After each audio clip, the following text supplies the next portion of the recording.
and welcome to round 3 of the My Bike Motorcycle Insurance Australian Superbike Championship presented by Motul. We're here at Wakefield Park, Goulburn, 90 kilometres northeast of Canberra. I'm Rihanna Crean, thanks for joining me. Alongside me, the 2009 World Endurance Champion, Steve Martin, and a very good afternoon to our viewers from New Zealand for the very first time watching the Australian Superbike coverage. Steve, last time we were at Winton Motor Raceway, very different conditions, but very fast lap times. What did we learn from Winton? Oh, it was just sensational. What we learnt was everybody was hot to trot, everybody was keen to ride, and they were fast, super fast. We saw records falling in all classes, and something we didn't expect to see, so it was just sensational. But once again, it was the guys up the front, Wayne Maxwell, Troy Herfoss, battling it out. Yeah, it was. Those two guys are just sensational. I mean, everywhere we go for the last few years, it's been Herfoss or Maxwell, Maxwell or Herfoss. Somebody's got to do something about it, and I hope it happens here. Now, a surprise for me was young Ollie Bayliss. What did you think of him? You know what, it's really hard to ride a superbike. A 300, you know, not so hard. A 600, a little bit harder, but these superbikes, you can't just get on them and ride them. You've got to set them up, you've got to know what you want to make them go fast. He shouldn't be able to do that, but he's already got it dialed, so he's already ahead of the learning curve. I can't wait to see him, if not at this meeting, in a couple of meetings, what he's going to be doing. He's in for a podium this year for sure. Now, another surprise, I believe, was Arthur Cece. Sort of went under the radar at Winton, but currently sitting 4th in the championship. What did you think of him? Well, Arthur's just one of those guys. He's, you know, he's got MotoGP pedigree. You probably don't remember or can't think about it, but in the end, he's been in this championship for a couple of years. Started off as a privateer, building his way up. He hasn't had a good bike. This year, he's come with the right package, and it's made a difference. He's up there and he's in for the fight. If you know Arthur, he doesn't want to stop. Now, I believe you caught up with him earlier in the weekend. Very much looking forward to that chat you had with Arthur Cece's. Let's have a look at the championship points after our first weekend out at Winton Motor Raceway, and it is, of course, Wayne Maxwell who sits at the top of the sheets in 45 points. Mike Jones there in second on 38 points. Troy Herfoss sitting there in third. Was really hurt with that issue he had in race 1. Arthur Cece, who spoke to him in 4th. Glenn Allerton in 5th. Ollie Bayliss there in 6th. Crew Halliday, Jed Betcher, Brian Starring and Josh Waters rounding out the 10. Steve Martin, it is awesome to have people, fans, crowd. We look over at the hill, there's cars everywhere. This is fantastic. Oh, look, this is fabulous. I mean, people are out and about. It's what we want to see here in Australia, and especially here at Wakefield Park. We've been really supported, and to have all the people up there with their barbecues coming here. We've got all the riders in pit lanes signing autographs. Just fantastic to see. The sport deserves it, and everyone here is having a good day. And of course, the sun is finally out. We were greeted with sort of foggy skies this morning, but it's absolutely spectacular. What was spectacular was qualifying yesterday. Times were absolutely on fire, and it was Boost Mobile K-Tech Suspensions, Wayne Maxwell, who took out the Elite Roads pole position, dipping into the 56s, Steve. Yeah, 56.9 for Maxwell, but not the first time that a bike's ever done that around this circuit, because the BMW did it before qualifying. 4 guys in the 56s, which means it's going to be really close this weekend. Now, Steve, you didn't quite do a 56, but you took us for a tour around this Wakefield Park circuit, so let's take a look. And here we go. Just get down behind the screen, hard on the gas as you get onto the short straight here at the Wakefield Park circuit. It doesn't look very far into turn 1, and it's not. You have to be on the brakes nice and hard. Clip the inside there as we head into Modal Corner, down through the gearbox. It's important to be super smooth. On the gas, on the edge of the tyre through there. The bike can get a little bit edgy as you change up to 3rd gear. Hard on the brakes into Dunlop. Bumpy through here, really bumpy. You've got to hold it all together. This is one of the most physical circuits that we go to throughout the year. The top of the circuit now, Ducati corner. On the gas, nice and smooth. Down the hill you go. This sweeper, really important to keep the mid-corner speed up. Drive through and down into the famous fish hook. Plenty of overtaking opportunities down here, but it's easy to get it so wrong. There'll be plenty of overtaking here in the races, you can be sure of that. Smooth on the gas, keep it in the same gear, onto the back straight we go, and it is rough through here too. Plenty of people don't get it right. This is your last corner, turn 10 here at Wakefield Park Circuit. Hard on the brakes, and your last opportunity to pass and get out and get a clean run onto that start-finish straight. Tuck in and rev it all the way to the limiter, lift the wheel in the air and get across that line nice and clean.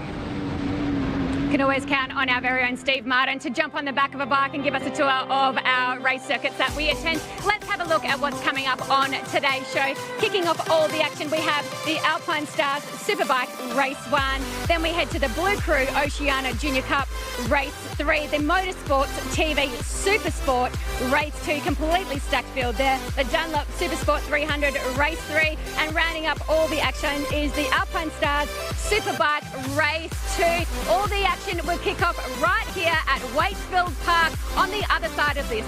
Stay with us.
What's the minimum age?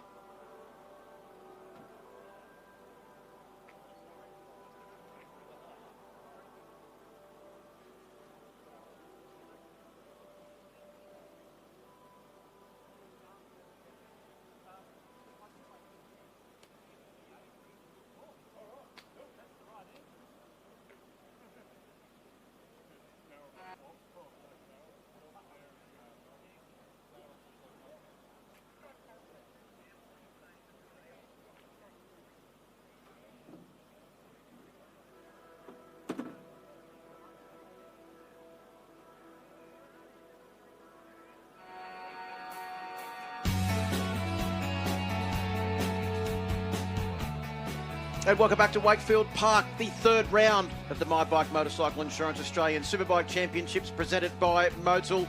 Getting ready for Superbike race number 1. The fans have flocked into Wakefield Park this weekend.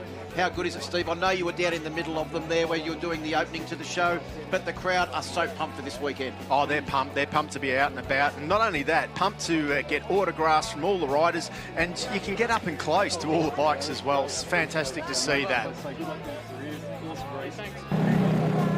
When I cast my mind back, Steve, at this circuit, Wakefield Park, I can remember so many epic battles between these two. But I think the thing is today that we've seen over the last 2 days that there's a couple of other riders that might also involve themselves in the battle. Mike Jones on the front row of the grid can't be discounted, and neither can Crew Halliday, who is the only other person apart from Wayne Maxwell here this weekend to take a pole position off Troy Herfoss at, well, essentially his old backyard. Yeah, absolutely. Yamaha was struggling last time out, but I'll tell you what, they're coming. Brilliant job by Crew Halliday to qualify on the second row of the grid. Let's not forget he was sick over the course of the weekend, had a gastro issue, but that's all behind him now, so I bet he can't wait to get out there and puts himself in a really good position. It's so important to be on the front 2 rows. Back down to the grid. Troy Herfoss, we spoke about an hour or so ago, and you said it's going to clear up. You were absolutely on the minute. literally to the second, I think. Yeah, so lucky that the clouds are breaking and it's really perfect conditions here, which we can't always say at Wakefield Park, so it's going to make for some good racing. There was nothing in it in qualifying yesterday between yourself and Wayne Maxwell. Today brings very different conditions. It's 20 laps, it's a long way around here. What's it going to bring? It's going to bring the best of everyone on the grid, I think. I think the conditions are probably at their best, so yeah, it's always so tight with Wayne and I. Who knows what their game plan is and what's going to come with the race, but there's a few other guys that are really close this weekend, so it's not going to be just Wayne and I don't think, especially in the early parts of the race. I know there's so many fans out here today. Last time you were here, there wasn't fans. I mean, it must be awesome for you to be here and look behind you and see so many cars packed out on the hill. Yeah, honestly, I'm very proud to say that like Goulburn and Wakefield Park have probably the best ASBK event of the year, and I'm so thankful the supporters are ready to have a look, and yeah, I just want to put on a good show for them. Good luck. Thank you. Bolly is the Wizard of Wakefield, the Governor of Goulburn, Troy Herfoss, and a lot of the Goulburn faithful have come out to see him this weekend. Look at the crowd all the way up towards the top of the hill, Steve Martin, and a lot of people pouring in here this weekend to have a look. Great to see that Dylan Wills is here, Brock Parks is here out there on the grid as well.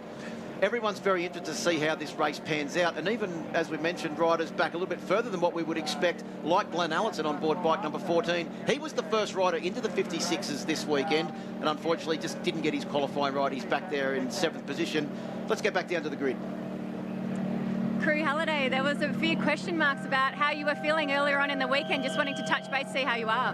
No, to be honest, Thursday morning I was in a very bad way, and every day it's gotten better, so I feel pretty good. Yeah, I still have a bit of a sore stomach, but my energy's back, which is good. And Friday afternoon I did a 20 race laps stint, so I know I'm good for the race run. In terms of your qualifying yesterday, really nice to be towards the front.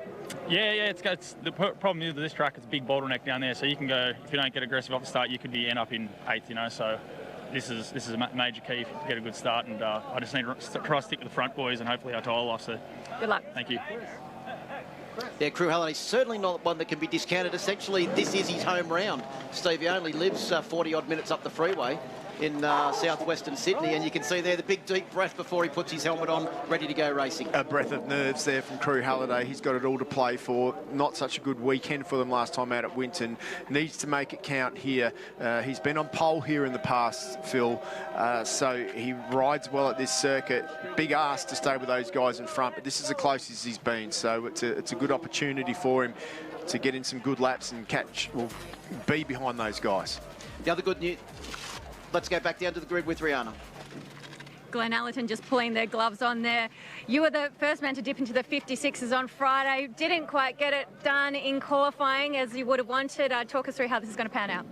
Yeah, look, it's really close here in the mid-pack. If I went a tenth faster, I'd be on the front row. So, yeah, I just got to get a good start and try and latch onto those front two, and then 20 laps is going to be a long race, so I've got to push as hard as I can all the way to the end. I know there was an issue with your calf. Is that okay? Yeah, I'll be good for today.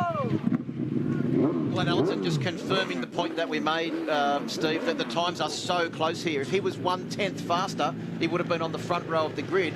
But he's back there in 7th position with the 3rd row, and he's got a lot of overtaking to do. But we saw in December last year, he is quite capable of doing that. Yeah, absolutely. And to put the point home, Mike Jones on the front row, 57.3. Brian Starring nearly on the 3rd row, 57.3. That's how close it is. The lap times are virtually identical between 5 or 6 of those guys. And let's not forget Ollie Bayliss as well, who qualified in a brilliant 8th position, 57.5. Couple of tenths off of the front row. Yeah, great to see also the return of Ant West to national level motorcycle racing. He hasn't been here to Wakefield Park since 2016 when he filled in for Jamie Stouffer at Team Honda, and it's great to see another very experienced and world-class rider back out on track in the ASBK Championship. One other thing I quickly wanted to touch on as we get ready to head off on the warm-up lap, Steve, is the continual improvement of the brand new Kawasaki in the hands of BC Performance. Yeah, really good to see Josh Waters and Brian Starring. Brian Starring, really good job in qualifying, working hard. They're continuously working on that brand new machine to bring it up to speed. It's got everything there. They just need to put the bits in the right places and get that set up right. They will be definite podium contenders. Well, and also too, because ASBK has got underway, unlike many other championships all throughout the world. So they're the first ones actually racing and developing this brand new motorcycle. The 2021 model ZX10R RR is a lot different to the previous models. So riders are away on their warm-up lap now, making their way up towards the top of the hill. Time to recheck the grid. Wayne Maxwell, Troy Herfoss and Mike Jones will start from the front row of the grid in the Alpine Stars Superbike class. Row 2, Lachlan Epps, Crew Halliday and Brian Starring. Row 3, Glenn Allerton, Ollie Bayliss and Josh Waters. Row 4, Arthur Cece's, Matt Walters and Jed Metcher. Row 5 will be Mark Kyoto, Luke Johnson and Anthony West on board bike number 13. Keep your eye on him. Aaron Morris unfortunately not starting this one, but Yanni Shaw and Brendan McIntyre are. Yeah, 2 Suzuki's back there. And of course, we've also got Michael Edwards, Phil Chai doing a great job as well. Big field, isn't there? There is a massive field, the highest quality field that we've seen in ASBK for quite some time.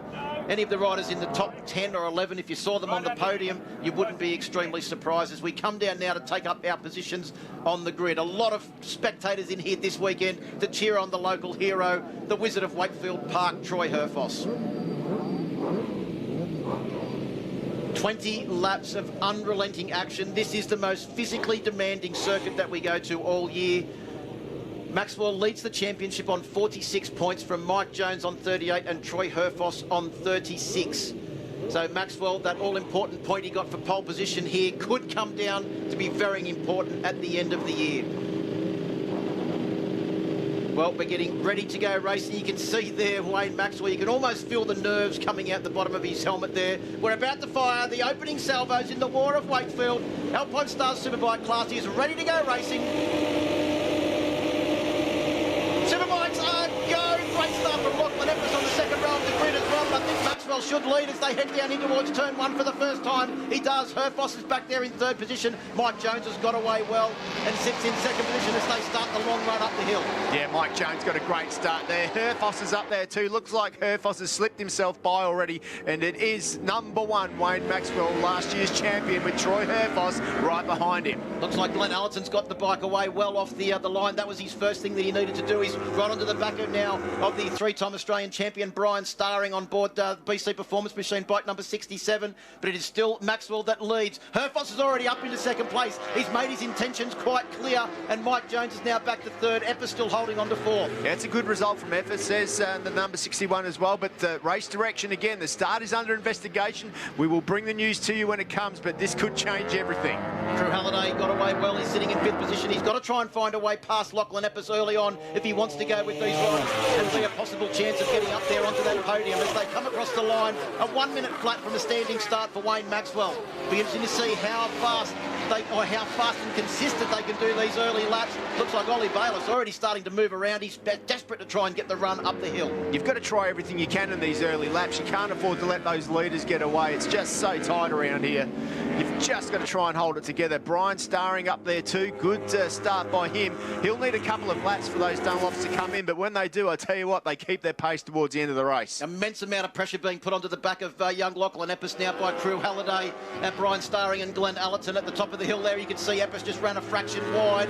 Look at them all queuing up. Ollie Bayliss on the back of them as well. Matt Walters and Josh Waters inside the top 10 as we come round to complete this second lap as well. There goes Crew Halliday sailing up the inside of Lachlan Epps. How deep and late was Crew Halliday on the brakes there? No worries about his fitness here today. Absolutely not. That was a great move by him. He'll be hoping that he can hold the speed of that BMW off by the end of the straight, and he does. You can see Hamish McMurray's supporters there, all with the top hats on pit wall, watching their man, who's currently sitting just outside the top 20. Yeah, poor old Ollie Bayliss there. He's caught behind that group of 4 guys.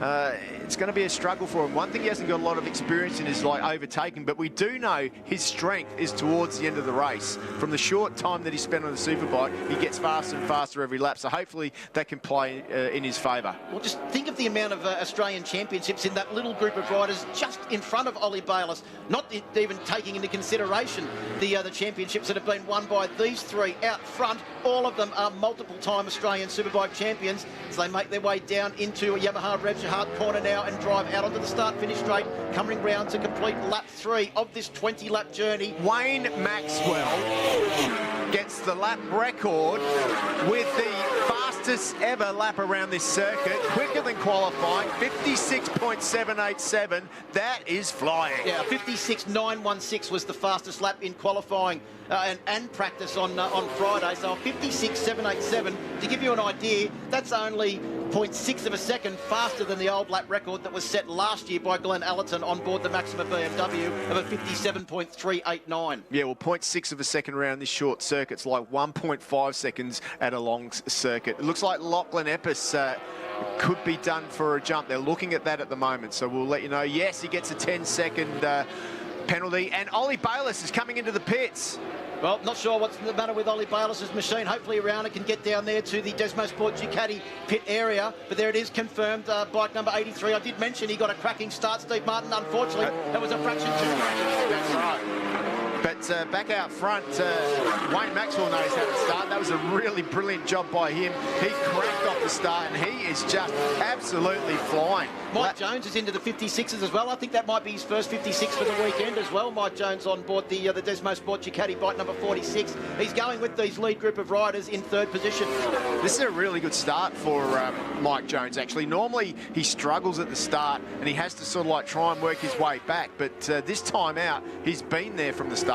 Yeah, Brian Starring and Glenn Allerton now trying to find their way past Lachlan Epps. Starring using all of his experience to come down the inside there. He runs a fraction wide. Epps goes back through. Glenn Allerton had to take evasive action to avoid his teammate there as well at the bottom of the hill. He was running in so fast. Herfoss is putting a blinding lap. This is going to be a fast one from Herfoss. He's close right up onto the back of Maxwell, who had a half-second lead as they completed the last lap. And Herfoss now on the Penrite Honda is right there in position, because remember, we've not only got the battle between the riders and the manufacturers, we've also got the battle in the tyres. We've spoken about how important that is. Maxwell on Pirellis, Jones on Pirellis, and Herfoss, he is the Michelin meat in the Pirelli sandwich. Yeah, well, he's just caught right up to the back of him now, has Troy Herfoss. He's done exactly what he needed to do. Maxwell's gone out hard from the start, broke the pack up, and now he's just dropped back into the 57s, and Herfoss is right on the back wheel. It's going to be interesting to see if Herfoss wants to make that move and see if he can stretch it out. Well, I don't have enough fingers and toes, Steve, to count the amount of times that those riders have made a pass right there where Brian Starring's done it. He's done it again. He's gone in late. He's gone in deep. He's got past them, but unfortunately ran a fraction wide. And both Lachlan Epps and Glenn Allerton have managed to find their way past. Matt Walters has also managed to get away from Josh Waters as well, who slipped right back down to 16th position.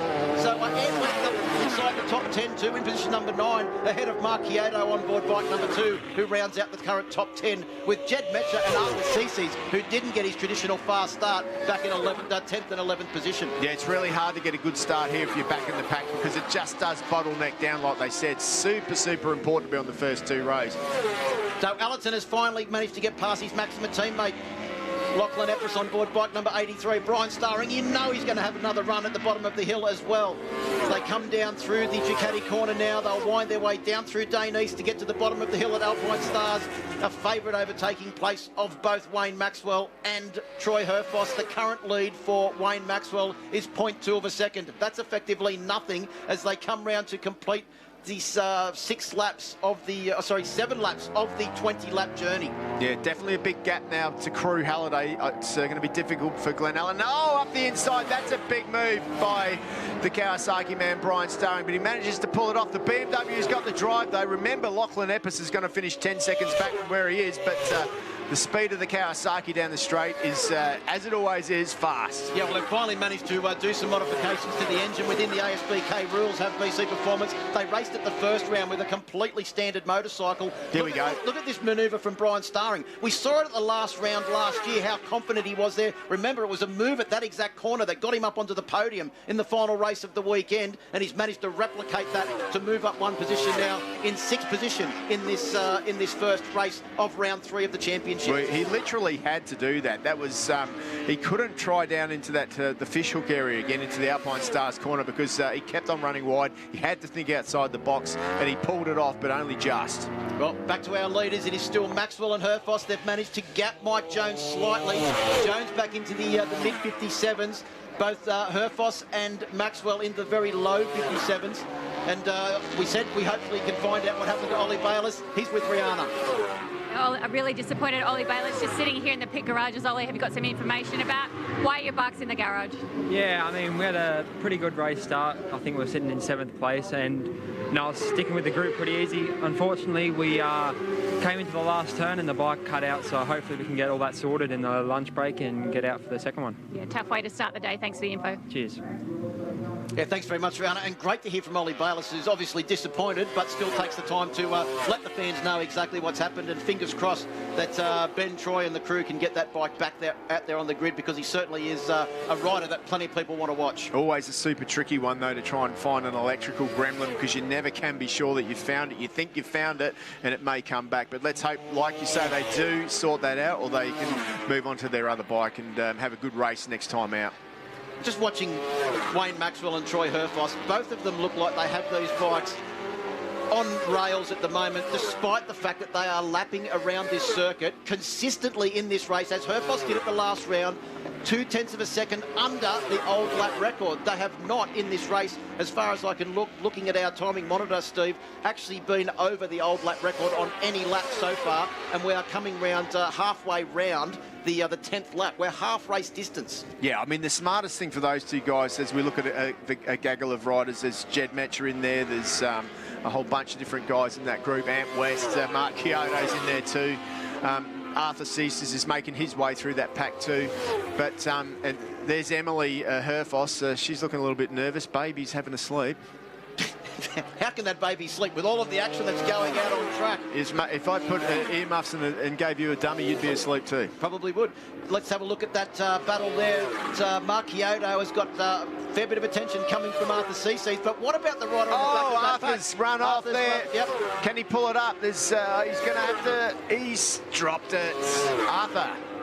Unfortunately there, you could just see he got on the brakes aggressive and bottomed out, lifted the back wheel up. He had to let the brakes off. He ran out of room. Very bumpy, that corner two. Makes braking, or late braking as late as they are there, so very difficult. Makes it even more impressive what Brian Starling was able to do a couple of laps ago. Let's have a look at the replay. You can see Arthur come up the inside, the back wheel off the ground multiple times. Just, you can't turn the bike into the corner when the back wheel is off the ground. Well, not when you let it go, then like stab it, let it go, stab it, let it go. If he'd have stabbed it and let it come out, he might have had a chance. Do you know what I mean? But when you do what he did, literally, you know, he was on and over the limit, but that's where he ended up in the kitty litter.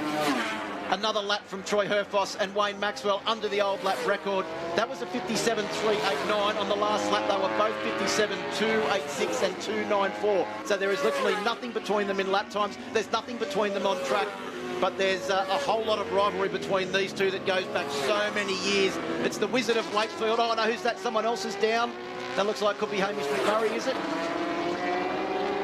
Can't quite see what the number is on that bike. Herfoss starting to have a bit of a look up the inside there at the bottom of Alpine Stars. One of his favourite overtaking manoeuvres. Maxwell starting to get the back end, starting to move around a little bit as well. Well, if Maxwell's smart, he'll have... Oh, look at Herfoss now. Herfoss has got to drive. Looks up the inside. He can't do it yet, but I'm pretty sure that Herfoss is feeling pretty comfortable there at the moment. If Maxwell is smart, he will be holding a little bit back now. He really will. He can't show Herfoss what he's got, but it's difficult to do that at this pace. I mean, boy, 57.7 last time through for Wayne Maxwell.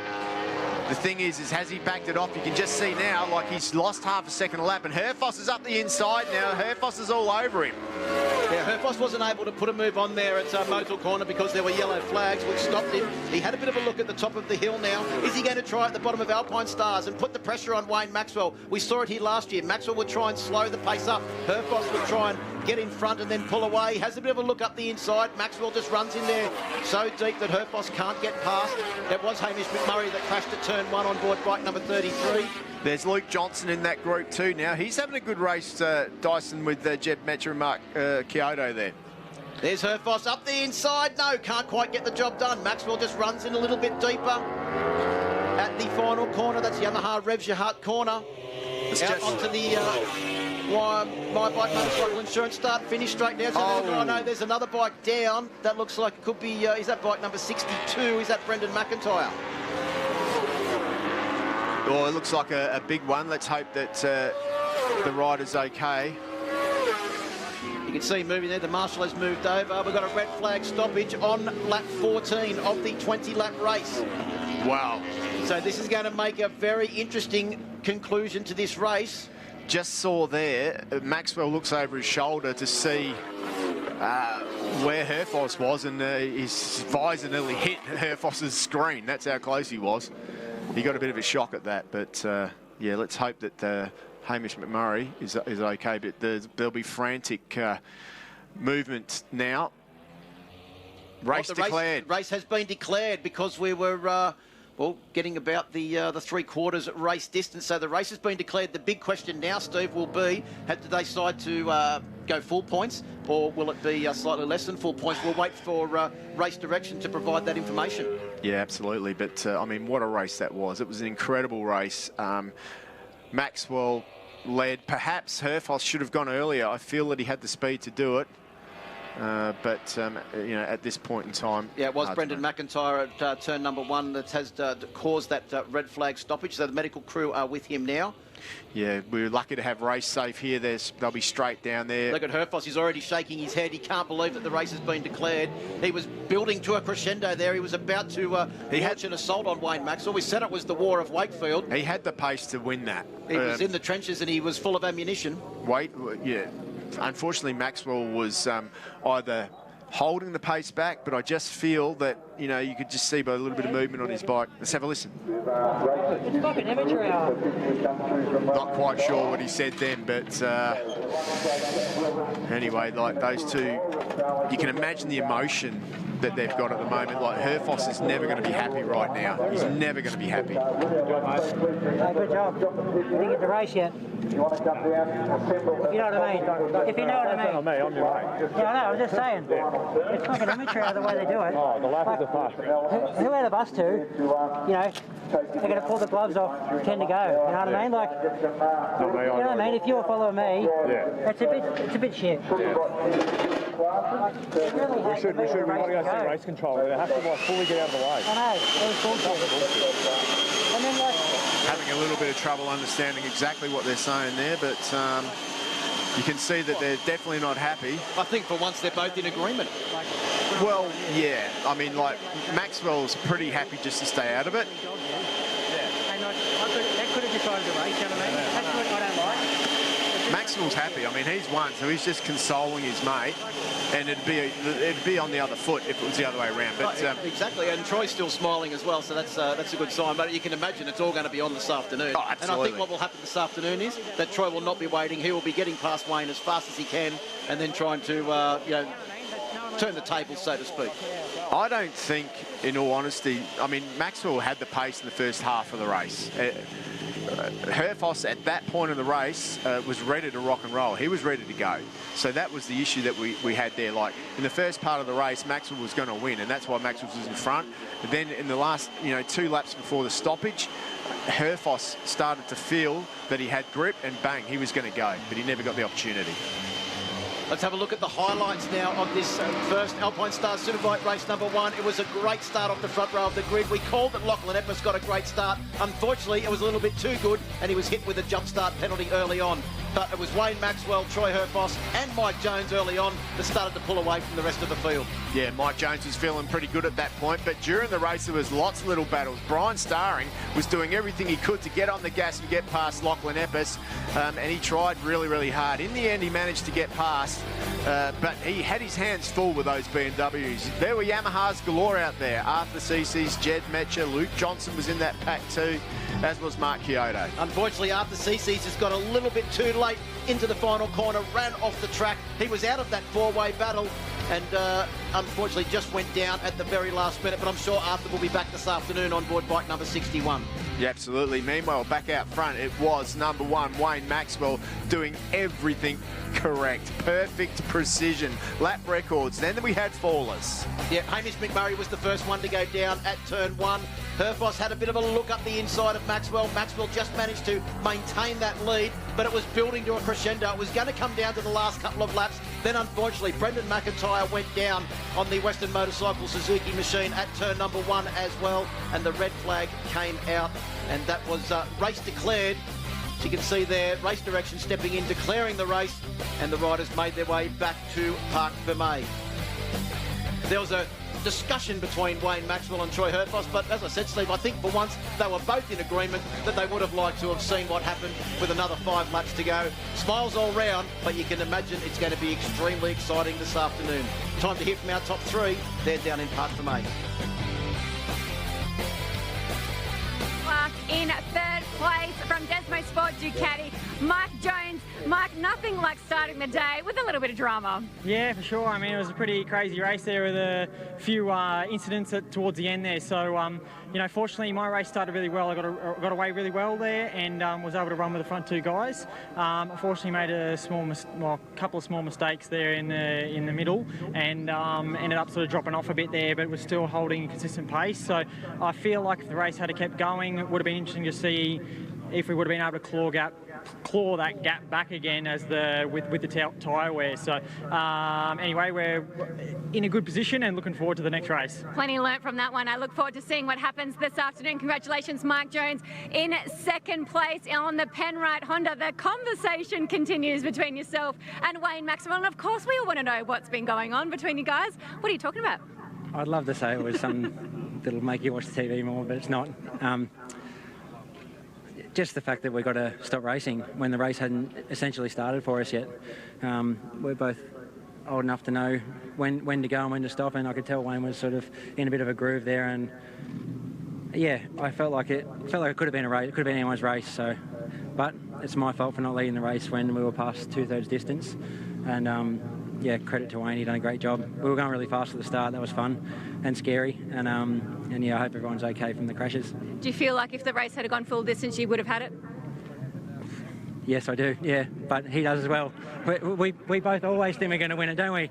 Like, and that's nothing personal against Wayne. I just, you know, I was, you know, how can I say I wasn't going to have a go at winning because I was right there. So, but you never know. Wayne's sheepish. You know, maybe he's going to pull the pin and do 6.5 at the end. Who knows? He's done that before. So, but I reckon we'll find out in the next race. We love the games. Congratulations, Troy Herfoss, and taking out the victory for the first race of the day, the Boost Mobile K-Tech suspension. Wayne Maxwell, Wayne, we love it. We love the gamesmanship. We love the fighting. We love the battles. But congratulations, another victory. Yeah, unbelievable. I wasn't even reading my board. I was reading Troy's board, and then I thought I had a 2-second gap, and yeah, it was just a bit of a mess. The lap traffic wasn't doing us any real favours, and I was like, I've got a gap. I'll just be patient. But yeah, it's not ideal, and obviously with people crashing and stuff, it makes it difficult. Yellow flag, it's going to pass the lap on the yellow flag or not. But look, one down. Full credit to everyone at Boost Mobile racing with K-Tech. Pirelli, you know, it's that battle between not only a rival between Troy and myself, it's between the tyre brands as well. Everyone's invested in it,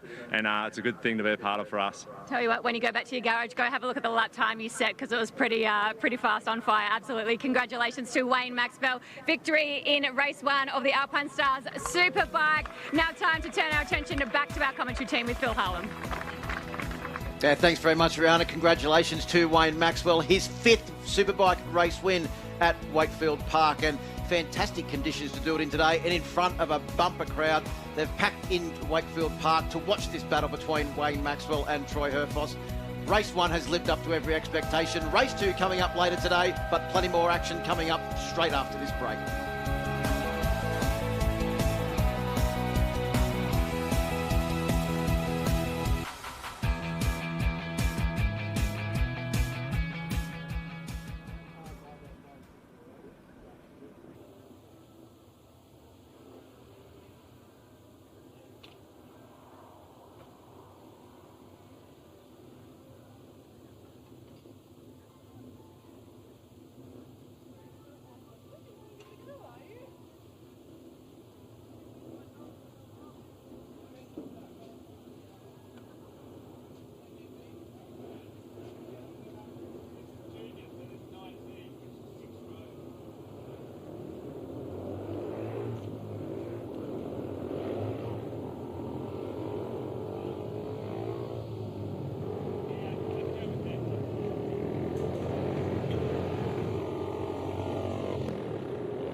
Welcome back to Wakefield Park, the third round of the My Bike Motorcycle Insurance Australian Superbike Championship presented by Motul from a very sunny and spectacular Wakefield Park today. Goulburn really has turned it on, both with crowds and weather, and the racing so far today has been sensational. We're just about ready to go racing for the third and final race for the riders on the pathway to MotoGP. The Blue Crew Oceania Junior Cup, in its third year, has already seen great success, Steve, because we've just had 3 of our top riders from the last couple of years head over and score top 10 results in the very competitive Asia Talent Cup run at Doha in Qatar with the MotoGP World Championship as well. So this class is already starting to do exactly what it was designed to do, and this weekend we've seen some great battles. Hayden Nelson will start from pole position with Cameron Swain and Ryan Larkin joining him on the front row of the grid.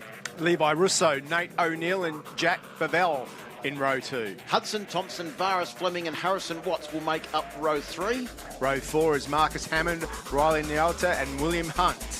Bodie Page, Nicholas Lakusic and Tate McClure out of row 5 with Tavy James, Elijah Andrews, Sideshow Bob. If you get to see his hair, it's completely outrageous. And Valentino Nezovic making up row 6. Oliver Skinner in the final position on the grid on row 7, but I tell you what, he won't be there for long because these guys race close. Well, while the riders are taking up their positions on the grid, the very sad news this morning as we got to the circuit that Trevor Flood, the very first Mr. Motocross in 1974, passed away. He was a multiple Australian champion and Duke of Edinburgh award winner, and Motorcycling Australia would like to pass on their condolences to Trevor's family at this very sad time. Getting ready to go racing now for the Blue Crew Oceania Junior Cup. Red flag is at the front of the grid. Race 3 over 6 laps. Final outing for them this weekend.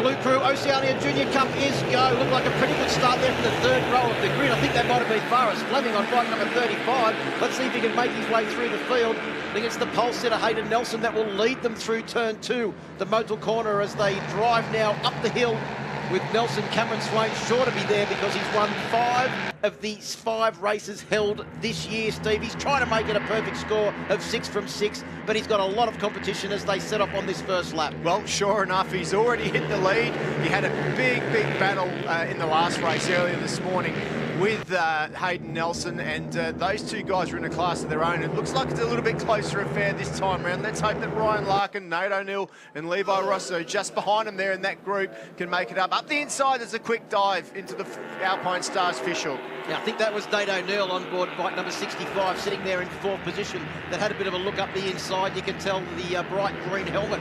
All of the riders, of course, wearing AGV helmets. They're all wearing Racondi leathers, TCX boots, and they've all got Pirelli tyres on as well. The great supporters of the Blue Crew Oceania Junior Cup. Nate O'Neill, that's a big move into turn 10. We saw the CC's not quite pull that off in the Superbike race, but Nate O'Neill, the youngster in his first year of Blue Crew Oceania Junior Cup racing, looks like he's done it with success.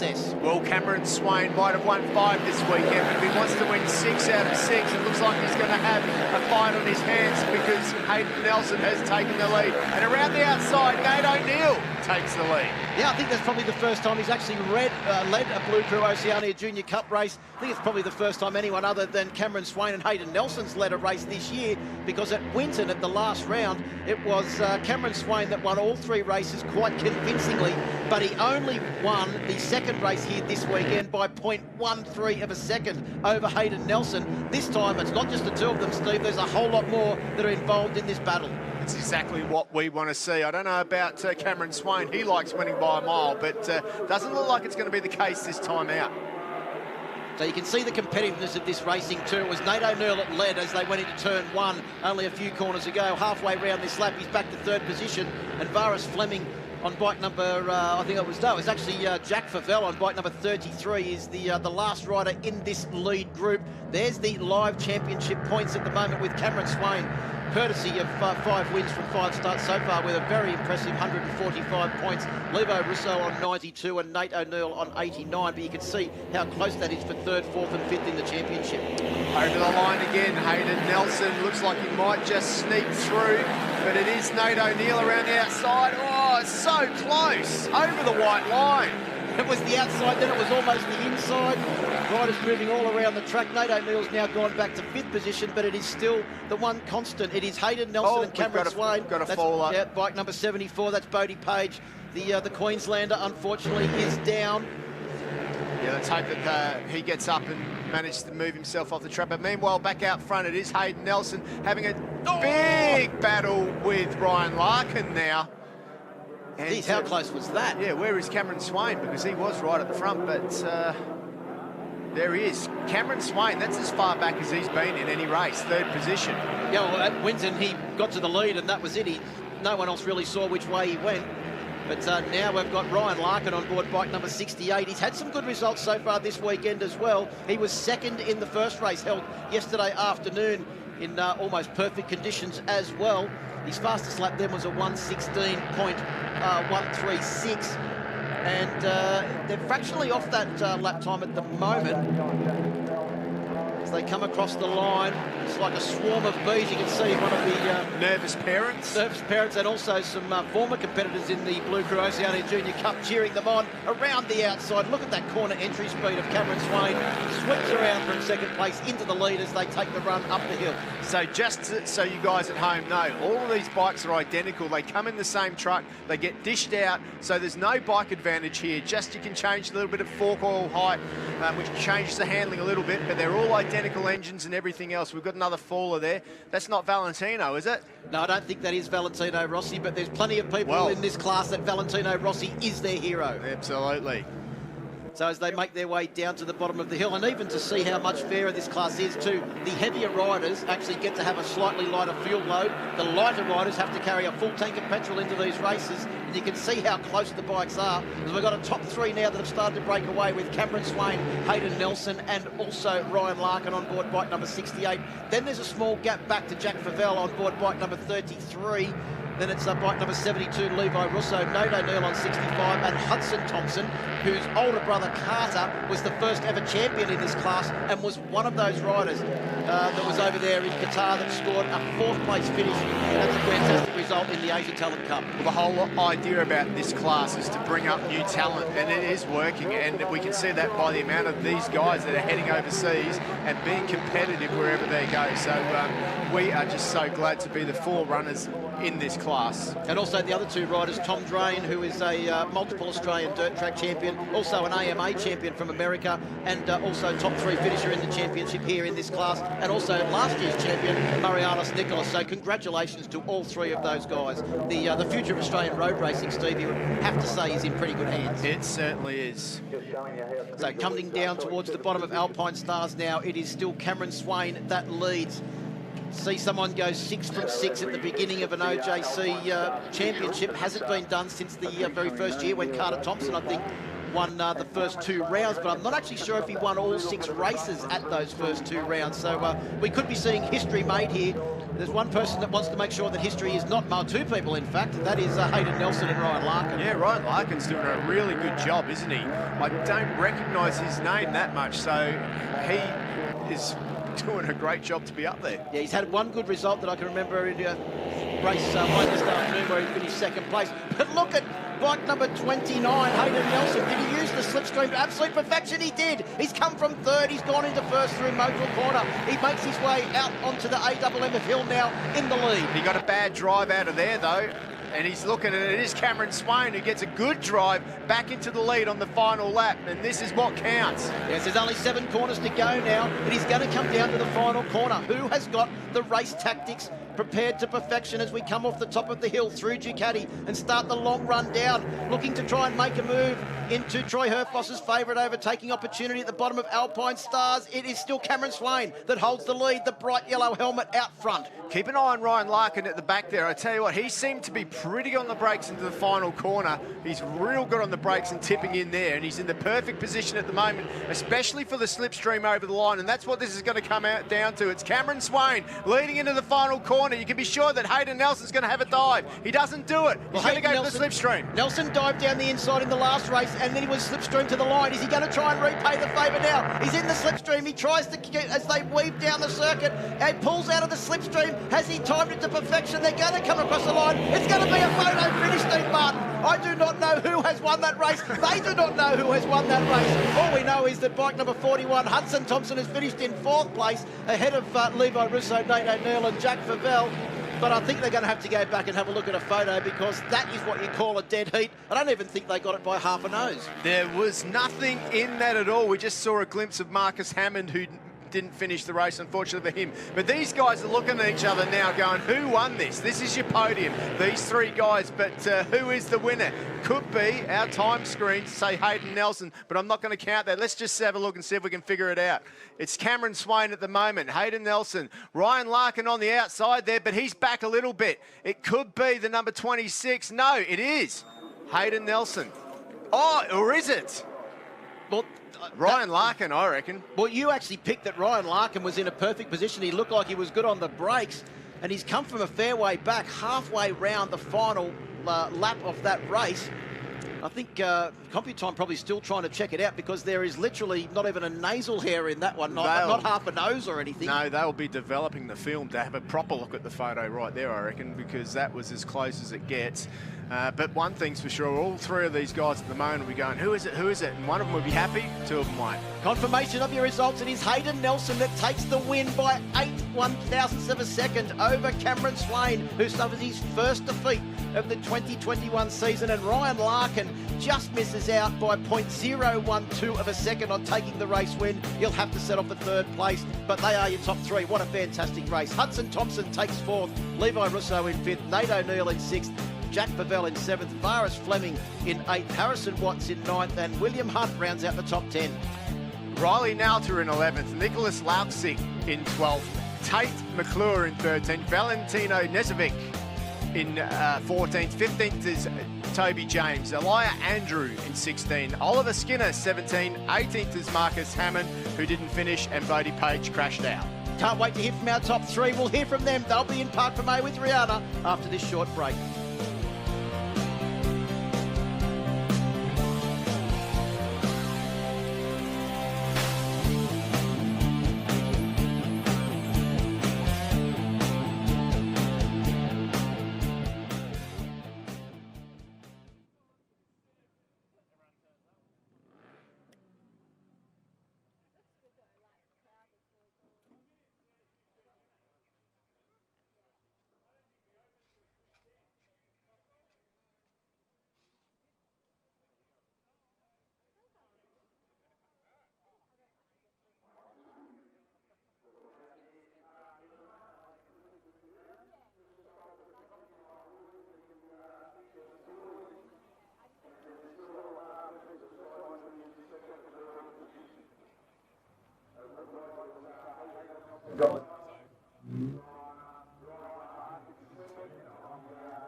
Welcome back to Wakefield Park and the My Bike Motorcycle Insurance Australian Superbike Championships presented by Motul. Well, as we expected, that finish for the Blue Crew Oceania Junior Cup is still under video review, waiting for confirmation of those results. And I dare say they're poring over the photo finish to try and determine who has taken the win between Hayden Nelson, Ryan Larkin and Cameron Swain. There was literally nothing in it, but there is plenty more action coming up here from Wakefield Park this afternoon. This bumper crowd has come in. Last year when we were here at Wakefield Park for the final 2 rounds of the championship, there was no spectators allowed, and they have proven this weekend that they have been ultra keen to get back to the track and watch some sensational ASBK racing action. Most of them probably come out to cheer on their hero, Troy Herfoss. Probably some of them have also come to see Steve Martin and Rihanna Crean. They're in pit lane. Thanks very much, Phil Harlan. Steve Martin, just take a quick deep breath. I know you've just run from the commentary box, but the action on track so far this afternoon has certainly been hot. Oh, unbelievable. That Superbike race, you couldn't ask for more. And then the little boys out there then, unbelievable. We still don't know officially who's won that race. They're, as I said, developing the film, so hopefully we'll figure that out. I wanted to take this opportunity while we've got it to sort of jump into the garages here in pit lane, and why not take us into the Desmo Sport Ducati garage, and someone that I'm sure a lot of our viewers will be very familiar with. They would have seen his face on the TV screens, but probably in a different format in MotoGP, in World Superbikes. And that is Brent Stephens. Brent, welcome back to Australia. You haven't sort of lived in Australia for such a long time, and yet you're here in the Australian Superbike Championship. How's it been? Yeah, it's good. It's going good. It's a nice change for me. Been home for a winter. It's great. What was it like for all those years, just travelling around Europe and being alongside Valentino Rossi? Oh, it was great. It was exciting. I mean, at the top of the sport. I mean, it's the same sort of thing as what you got here, but at a higher level. It's more professional. You're expected to do more sort of thing, but he's a great guy to work for. And now you're jumping into Desmo Sport Ducati. You're working with Mike Jones, but you've got the same number on the front of the bike. Yeah, well, what's your chances, right? Well, you'd never guess it, would you, eh? I didn't plan that. Just talk us through your role in the team and what sort of goes on in between each race meeting and each race. Oh, I don't do anything in between the race. Benny does all that at the workshop, but during the race, just mainly tyres, fuel, any sort of maintenance has to be done. The Superbike's got a lot less to be done on them than the Grand Prix bike, but I mean, yeah, busy enough to keep me going. We'll let you keep getting to work, Brent. So great, Steve, to have people like Brent Stephens in the Australian Superbike paddock. Oh, absolutely. I mean, they just bring such another talent to the paddock, profile, all of that sort of stuff, a new way of doing things as well. And talking about new ways of doing things, what about this bloke over here, Ollie Bayliss? He is just impressed me the most of all of the riders at the moment, especially the rookies. Mate, you're on fire. Winton was fantastic. 4th place there. Did you expect that? We didn't really expect a lot. We expected that I'd go fast because, to be honest, we didn't just jump on a superbike and ride it this year. I mean, halfway through last year, we jumped on a superbike and we rode it heaps. We probably did about 6 days at Morgan Park and then days at Phillip Island. We've ridden the bike everywhere, and went to Winton, had a really good weekend.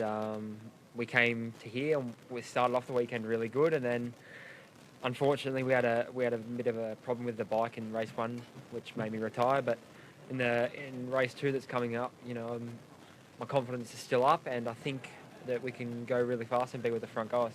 Qualifying here is something that needs to be, you need to be up there. What about your position on the grid? It's definitely not where I wanted it to be. I mean, I kind of muffed it and didn't just put a lap together that I was happy with, which made me, start from 8th. If I did put a lap together, I could be up the front. I could be 3rd, 4th. But anyway, we're in a good positioning on the grid in the middle, so I got a pretty good line on the inside into turn 2, and hopefully we can go from there. Well, thanks very much, mate. We know how good these things can get off the line. We've seen how fast Wayne Maxwell was. Pretty incredible stuff. Yeah, absolutely. And you spoke about Arthur CC's coming into this weekend, and he is a privateer. We know what he's done in MotoGP and racing all over the world. He did have a small issue in that previous race. Just so happens to be that we're just approaching his garage here. Steve is just sitting there on his phone. Arthur, do you mind coming out and saying hello? There was a small issue with that previous race, but it's great to see him up and about. So, mate, how are you after that one? Oh, it was I only fell over. I'm all right. You had to use a little bit of your speedway antics there to slow it down in the dirt there? Yeah, I hit neutral and I couldn't get into gear, and I was in the gravel in neutral. So, yeah, I've never crashed in the gravel, so that was the first time. There wasn't a lot you could do about that. I mean, when that happens, I mean, we saw it on the TV, you stabbed the brakes and there was no engine braking, it was like all over. What about the next one? I'm expecting to see an Arthur CC start. Are you going to do that for us in the next one? I thought I got a good start, but then everyone else got a good start in that one, so, yeah, I'll try. All right, well, that's good, mate. We really look forward to seeing you back out there. It's good to see that Arthur is all in one piece. Yeah, absolutely. We've seen a couple of crashes in that first race. Hamish McMurray went down, which was unfortunate for him. He does a really great job. He's a privateer. He keeps his shows pretty quiet up in pit lane, but great to see those guys, having a go here in the Australian Superbikes as we just approach Troy Herfoss's garage. Plenty of words between himself and Wayne Maxwell at the end of that first race. It is just so great to see that once again we come into this year, those guys are just going head to head and they're pushing each other harder than ever. I mean, as Troy said after the podium, they're making each other go faster. Oh, absolutely. Even when they're on the podium and we were having a little listen, not that I could understand every word they said, they literally were playing mind games on the podium. I mean, Troy Herfoss, and we'll have a quick look at his bike while we're here, he was saying, I could have won that. The race was only about to start. And, Wayne's just going, yeah, I'm happy with the win. He didn't want to get involved in it. But nevertheless, I mean, this Fireblade machine, it's one of the latest Hondas and it's fantastic. Steve, we know that Wayne has said he is going to retire from Australian Superbikes at the end of this year. Do you think that has given him more motivation this year? Well, everyone wants to go out a winner. You want to go out, you want to go, yeah, I won and I retired. So you don't want to go out a loser, and he's here to win. We've seen how dedicated he is. It would be easy to think, it's your last year, you're just going to take it easy, play it safe, kids, children, wife at home. He's not doing it for the money. He's doing it because he wants to win. Yeah, let's just keep walking along pit lane as we've got this break before we get more action underway on track. We've got a couple of our Supersport 300 garages as we continue to walk. One of our young up-and-coming superstars, I don't want to call him young, but he is. He's only 19 years old. Tom Egan on the bike viz in the Motorsports TV Supersport 600 class. He is a star of the future. Tom, you've had a fantastic weekend so far. Yeah, it's been really good so far. Qualifying third wasn't really where I wanted to be, but it was okay. In that race, I was lucky to get second, pit maxi at the end, but looking for first for this last one for sure. We spoke on the grid about your tyre choice, and you sort of made that sacrifice in qualifying. Is it paying off, do you think? Yeah, for sure. I mean, this second race is where we'll really see it, where Maxi has to use one of his older tyres. So yeah, 16 lap race, we'll see how we go at the end, but starting on fresh tyres is definitely a good thing. Just talk us through the process, what you go through after the race this morning. What do you do behind the scenes that to get you prepared for the next race? So normally I come back and I talk to Frank, my suspension guy, go in the trailer and spend half hour or so in there with track map and talk about all the issues through the race and make some changes to the bike and kind of get a bit of a plan for the next one. Thanks very much, Tom. Tom Edwards spent lots of time overseas. He went over there for the first time when he was just 10 years old, went over there sort of permanently when he was just 16, so spent many, many years travelling overseas. I think he's been to 19 different countries and he's only about 19 years of age, so lots of experience for Tom Edwards. Yeah, I mean, he's definitely a big talent. He's proven how fast he was overseas. The brakes didn't go his way, so he's back here and he's fast, and it's just lifted that whole class. Talking about the young guns, now we go to the older statesman, Glenn Allerton. He told me the other day, just turned 40 years old. He's been around Wakefield Park many, many times. Glenn, come over and say hello. I heard that. You weren't supposed to. It's not nice, no. How's it going out there, buddy? How was it? Yeah, look, I wanted to get a really good start, and I didn't. I actually did get a good start, but everybody got a good start, and went through the first corner in 7th, and then it took me a while to get past the next two, and then I was sort of stuck in 5th, but I was chipping away at the Yamaha in front of me and felt like, I had enough laps that I was going to get there eventually, but it's not where we want to be. I really wanted to get away with the front three and, get some separation of the rest of the guys and ride some smooth, fast laps, but it wasn't to be in that race, and that's kind of the goal for the next race, is to do what I just said, get away. You've got to be really desperate to make a pass around here, don't you? It's not like you can just slipstream them down the straight because it's just not long enough. I mean, so how do you do it? Because everyone's braking about the same point. You've got to dig deep. You've almost got to overcommit and get yourself to the position where you're beside them, but you don't want to overshoot because you'll run wide and they'll get you back. So you got to basically put your balls on the front wheel when you grab the brakes and make sure that you don't overrun it, and then just try and cover the inside. Well, good to see Glenn as well. He was the first guy into the 56s this weekend. He didn't do it in qualifying, unfortunately, which didn't help him, and I'm sure the team have ribbed him about that. But I'll tell you what, he is fast on track. Yeah, Glenn Allerton and Lachlan Epps in the BMWs. He's actually, if you just see as he's walking away, he probably doesn't want us to show it, he has got a little bit of a limp, suffered an injury leading into this weekend out running, would you believe? So I know he's got the calf strapped up. He doesn't believe it is affecting him on the bike. So certainly looking forward to seeing what he can do in the second race this afternoon. Lots of pace up and down the pit lane, but no one really has anything for those 2 leaders at the moment, Steve. Not yet, but let's just hope that, it's warmed up this afternoon when they head back out, which means that everybody's tyres are going to work a little bit differently. It might give someone different an advantage. We saw the Kawasaki team. They actually started to come strong with Brian Starring. Josh Waters wasn't far behind either. So Crew Halliday, if he gets a better start, maybe this heat might suit the Dunlop tyres. And it just doesn't take much to mix things up here. Yeah, it certainly is very tight at the top. I hope you've enjoyed those insights into the garages in pit lane. We've got plenty more action after this.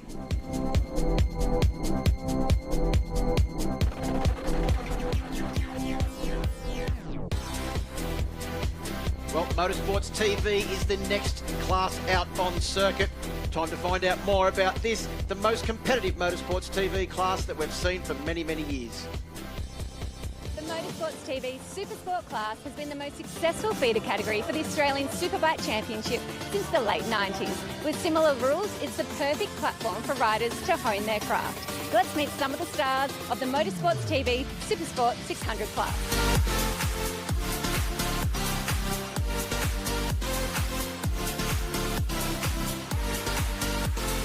So Tommy Gunn, I think Nan actually came up with the name when I was racing dirt track. So Gunn is an old family name.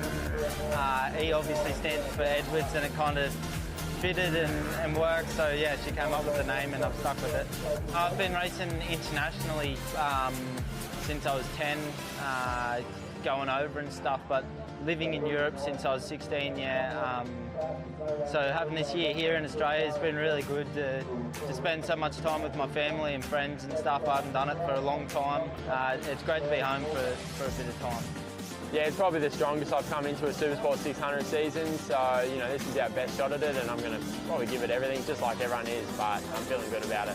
I think it's just, you grow up doing it, and, I'm not much good at anything else, so I sit on the couch and go, what else am I going to do? And I love it, I love the atmosphere we got at the racetrack, and, the people we get to meet, and, the competitiveness is, really in me, so I just love racing. Yeah, look, it's pretty cool to have him sort of as my crew chief, Damo, Heath and Dad, they're doing a good job getting the bikes already, and they're working on track, so it's just good to have that support of family and friends and all that, so love it. There's such high competition, Brock and Thomas stepped it up a lot from last year and sort of setting a benchmark for me and other riders to push towards. So it's good because we need more of that sort of to get the class better and everyone improving. Yeah, it's probably more fun than it is serious. Obviously, we've got to take it very serious doing the race man and that, but it's good just to be relaxed, sort of doing our own thing. Obviously, there's sometimes a bit of arguments, but most of all, it's just having fun, and that's the main thing that we are here for, and that's what we enjoy doing it. So, no, it's great. Yeah, it's different. It's good though. It's relieving to be back in Australia and to be racing a 600 again, or for the first time for me actually. But yeah, I've done a couple of years in the World Superbike Championship on a 300, and yeah, I feel like I was ready to step up, and I was getting a bit not stale, but just needed a different challenge and something new. So yeah, really enjoying being back in the ASBK.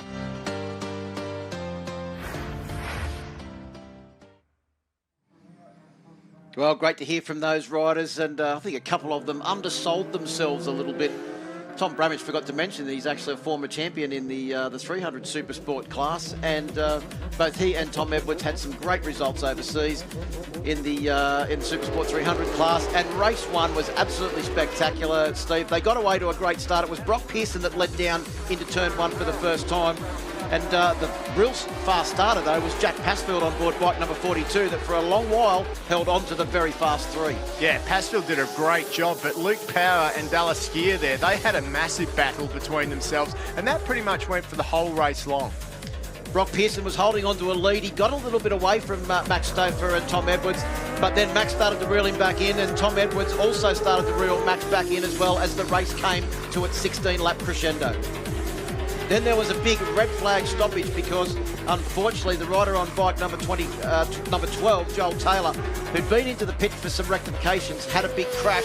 The race was red flagged. What we ended up with, Steve, was a 6-lap sprint to the finish that was just so exciting because they all knew it was 6 laps of just going as hard as you possibly can. Once again, Brock Pearson got a great start. Yeah, he certainly did, but he wasn't where he normally is leading. The two other guys got back in front of him, Max Stauffer and Tommy Edwards, which meant that Brock Pearson had to show what he was made of if he was going to win this one. And that he did. He sat behind him and tailed him for a little bit. Maxi Stauffer was setting an incredible pace, but it wasn't long before Brock would pounce. First, he got past Tom Edwards in the final corner, down the inside, in a very late-breaking manoeuvre that actually looked quite smooth in the end. Yeah, he made it look easy, didn't he? He just, when he's on a mission, he just makes it look good, and bang, then he went past Maxi Stauffer. It was up to them. Look how loose Max was into there, trying to do everything he could to catch up to Pearson. Once Pearson got in front, though, it was on. Maxi made a big mistake on the final lap. Tommy Edwards dove up the inside. Not much room there. He only lost a small amount of momentum, but it was enough for Tom Edwards to get past. But then, typical Max, he had another big lunge at the final corner. It didn't quite come off. He had to settle for third position, but Brock Pearson took his second win in a row in the Motorsports TV class. Do you reckon he is pretty happy about that? Well, he's pumped, and he's going to get a chance to do it all again very soon. So Brock Pearson will be starting.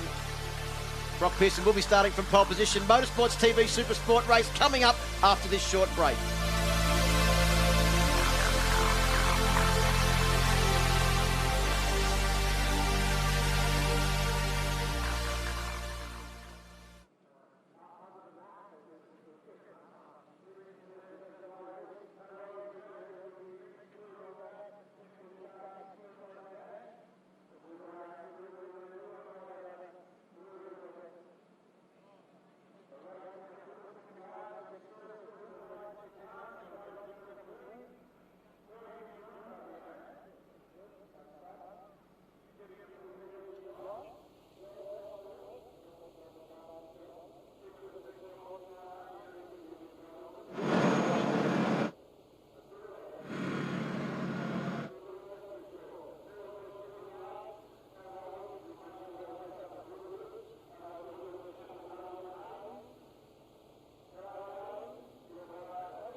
We're at Wakefield Park for round 3 of the My Bike Motorcycle Insurance Australian Superbike Championship. The Motorsports TV Supersport riders are down on the grid, so is Rihanna. Thanks very much, Phil. Dallas Skier, really fantastic results so far this weekend. What's bringing you all this extra confidence? Yeah, we're running quite well, sort of where we are with times. It'd be good to be up a bit higher in position, but we'll see what we can do this race, hopefully top 4. And, you know, I just can't thank Glenn Richards enough. He's helped set up the bike so much. He's not here this weekend, but he's been with us the last couple of times, and it's just great working with him. We wish you all the best. No worries, thank you. Yeah, we remarked last round, Steve, about the miraculous improvement in Dallas Skier over such a very short time on board that Suzuki. He's been, around the top 10 sort of mark and that for many, many years. But at Winton, he literally exploded into the upper echelons of this very competitive class. Well, he's always had the talent, and he thanked the person that turned it around. You might think at home or sitting there where you are that you can just get on a bike and it's up to the rider to run. It's, to do the fastest lap time. But it's not like a running race. It literally, you've just got to, set the bike up. Let's get back down to the grid. Luke Power, I know you had an issue earlier on in the weekend. You were feeling a bit sore and sorry. How are you feeling? Yeah, not too bad now. I've got over the crash, that's for sure. I've set PBs all throughout since then, so looking forward to the race today. The weather's turned out nice, so hopefully I can stick with the front 3 boys. Do you think you've got a bit of extra pace to try keep up with these front guys? I'm not sure. I'm here to find out, so I know I'm going to have to push like buggery, but I hope I can, so see how we go. Good luck. Thanks, Jenna. He's not going to go home wondering this afternoon, is he, Steve? We've seen him. It's only his second round of riding a Supersport machine. He rode a Supersport 300 here last year, and you've already alluded to it many times. There's a lot of difference between a 300 and the bigger, heavier, faster, and harder to control 600. The thing I like about Luke is he is not scared to find the limits, and I'm sure that we'll see that every time you look at him. The bike's like sideways, or the back wheels in the air, or he's wheeling. He's young, he's strong, he's fit, and he wants to win. So he'll just keep pushing those boundaries to see where they end.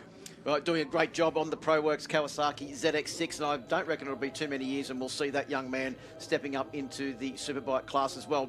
Rider on screen there, bike number 42, Jack Passfield, having a good weekend as well with some fast, consistent lap times. He could be one to watch in this one as well. Yeah, absolutely. Jack Passfield, another that...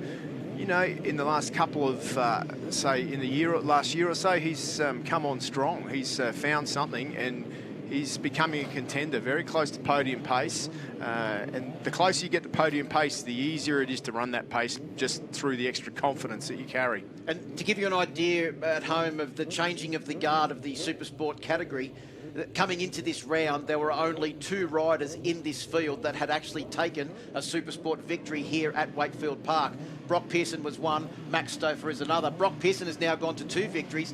Max Stouffer is going to be desperate to try and make sure that they leave here this afternoon with 2 victories apiece. Of course, Max is part of that very professional GTR Stars Motorstars team, which has Heath Griffin, Damien Cudlin and Jamie Stouffer all behind the scenes and doing a great job bringing young riders through, not only in Motorsports TV, Supersport, but also in the Supersport 300 and R3 Cup classes as well. Yeah, absolutely.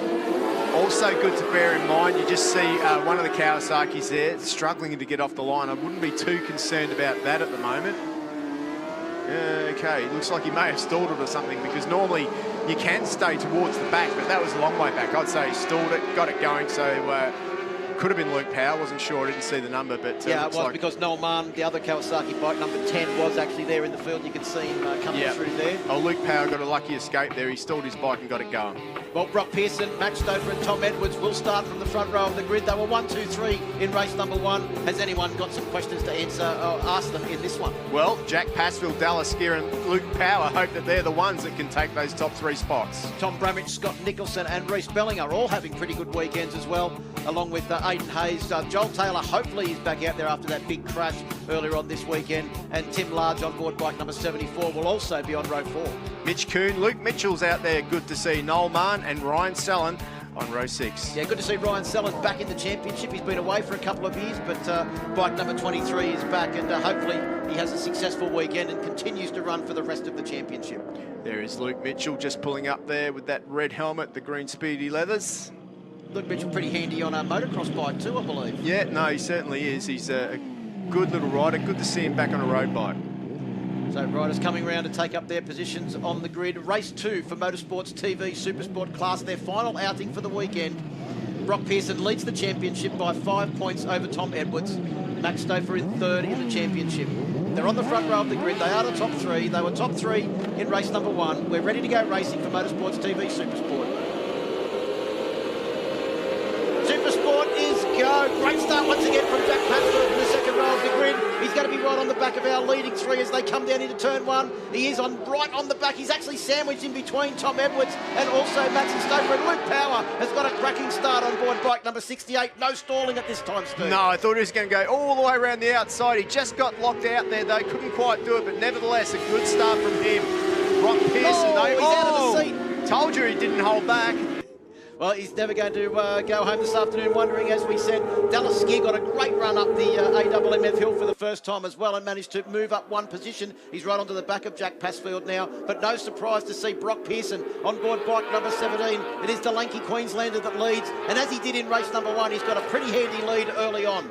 Now, out of these top 3, supposedly, the only one with a new rear tyre due to tyre management is Tommy Edwards in third position at the moment. Will that make a difference? We'll know in a couple of laps. Yeah, we know that Max Stouffer had to run the same front tyre for both of the races today because he used that extra tyre in qualifying to make sure that he was up onto the first row of the grid. So Tommy Edwards has got that tyre strategy up his sleeve.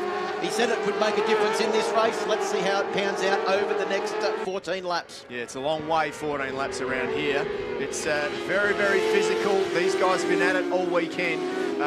Whatever energy they've got saved up, they need to use it all up right now because this is the last time these boys will be on track for the rest of the weekend.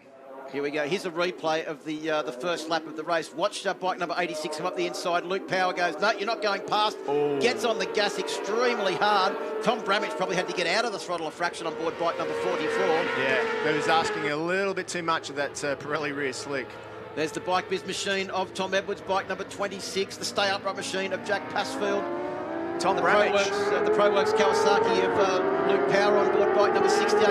Tom Bramage having a good start to this race as well. Let's compare those lap times that he's doing in this race to what he's been doing this weekend, because as he said, he didn't think it'd take him as long to come to terms with the 600 machine over the 300, but he's starting to really get on the pace now. Oh, absolutely. He hasn't had a good, clean run either. He's had quite a few setup issues and bike problems and waiting for parts, but now that he's got everything, it looks like it's all coming together for him. There's Reece Belling. He had a great run earlier today, but struggling a little bit this time out. Yeah, Tim Large just ahead of him there on board bike number 74. Tim Large doing a great job on the Race Centre grinning dingo machine. But it is Brock Pearson on 17 that leads, and this is exactly what we saw in the first race, wasn't it, Steve, in the early stages? Tom Edwards just dropping back a fraction from Max Stouffer, and Brock Pearson just holding a half-second lead over the rest of the field. But it wasn't long until we got to about mid-race distance where they all closed up once again. Well, he's done it again. Brock Pearson has just broken his own lap record, 58.4, followed up by a 58.5 this time round. And Max Stouffer is going with him with a 58.4. So Max Stouffer, it looks like they may have found something. Well, and also, too, that's 2 laps under his old lap record that he set earlier on today. So great record. Actually, no, that was the lap record I think he set last year, and then he bettered it again this morning, wasn't it? Well, the record is from today, so nevertheless, it's a pretty impressive lap time. Stouffer right there with him now, a little bit tighter into the Alpine Stars fishhook, on the gas, nice and smooth. You can see the shots from the drone there indicate how fast that corner is. Oh, it's really deceptive. It looks like a tight little slow track, and it does when you watch it from the side, but I tell you what, when you're on it, you certainly get that thing moving around. We just saw a big indication of their Max Stouffer sideways. Yeah, he gets it sideways into that corner so often, and that was where they were trying to find a little bit more stability with the bike yesterday, working hard with his dad, Jamie, who's a 2-time Australian Supersport champion. He's also got 2 Australian Superbike championships to his name. And Jamie Stouffer used to be almost unbeatable around this Wakefield Park circuit, and Max is learning very, very quickly how to get a Supersport bike around here. Took his first victory in his rookie year of Supersport racing in the final 2 rounds of the championship, held here last year in December, and he once again takes that very wide line using all of the circuit at the top end there as he comes down through Ducati corner. And there is a verification of that black record, 58.433. Very, very fast. That's almost as fast as a superbike. It's a really impressive time, and so impressive that Stauff can run with him. That strategy from Tom Edwards, though, to save that tyre back, not so sure it's working. Maybe they made some other changes to the bike, or needed to, that they didn't, but he's dropped off the pace now. Still in the 58s, but high 58s for Edwards, whereas these two guys go over the line again, under the old lap record again, 58.6. This is incredible. What a year we're seeing, Phil. And the old lap record coming into this weekend was a 59.050, set none other than Crew Halliday back in 2018.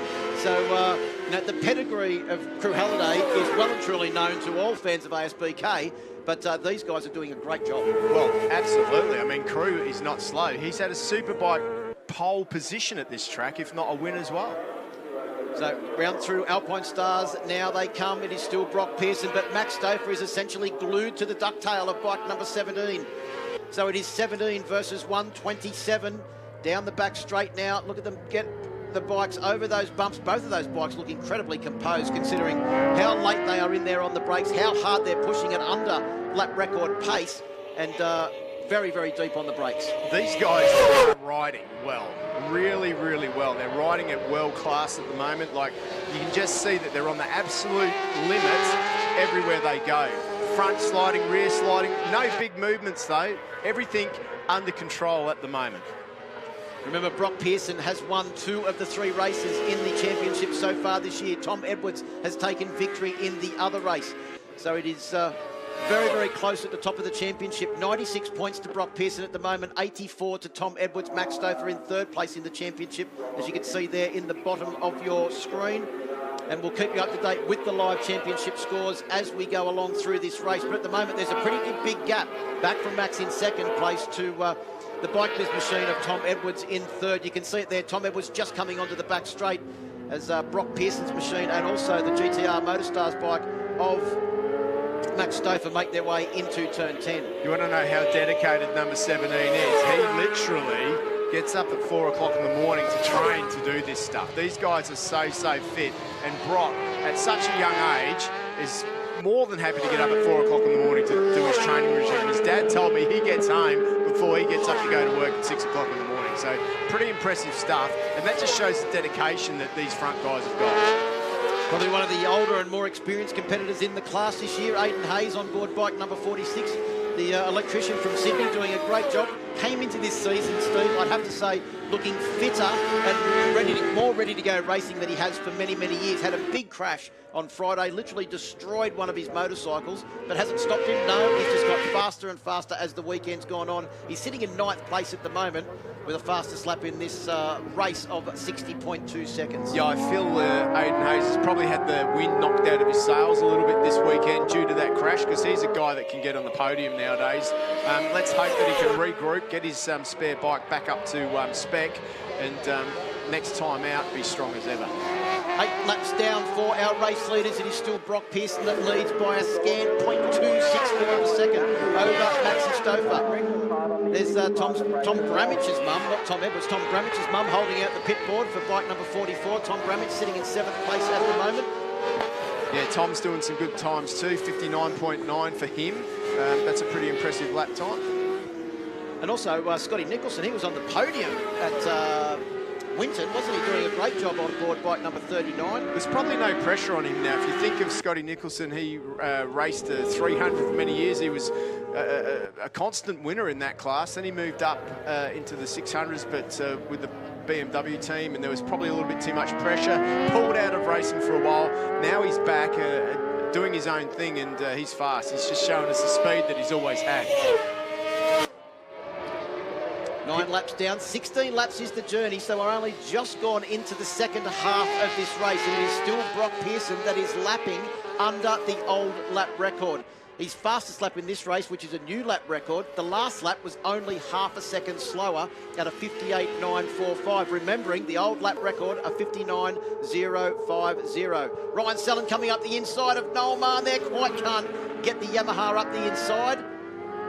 They'll have to try again. Yeah, those two are having a pretty decent little dice, aren't they? There's Luke Mitchell. He's just run off into the dirt. Don't know what that was all about. Managed to keep it upright through that gravel trap. He's got to the grass, so should be able to get back on track. Yeah, let's hope. It looks like he's got some sort of brake problem. You see him there adjusting the front brake. I'd say he's lost his brakes. Yeah, very scary place to do that because that's a very fast corner where he's done it. He's back on track now coming up the AMMF hill, but unfortunately he's gone to the back of the field. But the good news is he's back on track. Absolutely. Here's a replay of it. You can see him getting in there. Yeah, I mean, he hasn't turned, has he? You know what I mean? Like, he can't tip in. Hard to know, but there was no reason to do that other than some sort of perhaps brake fade. It is pretty hard on the brakes here. It is extremely hard on the brakes here. It's a great place to come and ride your road bike. In fact, Steve, I've taken opportunity to do that many, many times. And Brock Pearson! How did he save that, Steve? The back end stepped out. That's all that's done is perk Max's ears up because he's gone, okay, Brock's tyres are now starting to go off and I can make a comeback. Brock Pearson was pushing the limit there. Let's have another look on the GoPro replay of Brock Pearson. Watch this as he came through the Danish corner, gets on the power, the back end steps out, his foot was off the foot peg. How he managed to save that, only Brock Pearson and his launderer will know. I bet you didn't do that on your road bike and get away with it. No, I'm pretty confident that I did. And that has, as you said, like Maxi Stauffer now has gone okay. He's not invincible. He is having issues. He is on the limit. And that's perked him up. He's right there now. Brock Pearson almost just at the moment has lost a little bit of invincibility. And look at Max Stauffer now right on the back wheel. He's just gone. It's game on now as they come through Ducati. Back to the scene of that incident. As they come down this hill, that's where we saw Brock Pearson get out of it. A little bit more sedate through there on that occasion. But look at Max. He's all over him now onto the back. You do not want to fall off there, I can tell you now, Phil. That is a big, big crash if you fall off there. So he was lucky to get away with that one. It's fast, it's downhill, it's probably slightly off camber too if you run out a little bit wide. And Max Stauffer is now just trying to find a place that he can try and come past our current race leader and new lap record holder, Brock Pearson. Max is so good into that final curve, the Yamaha Rev Shahada corner.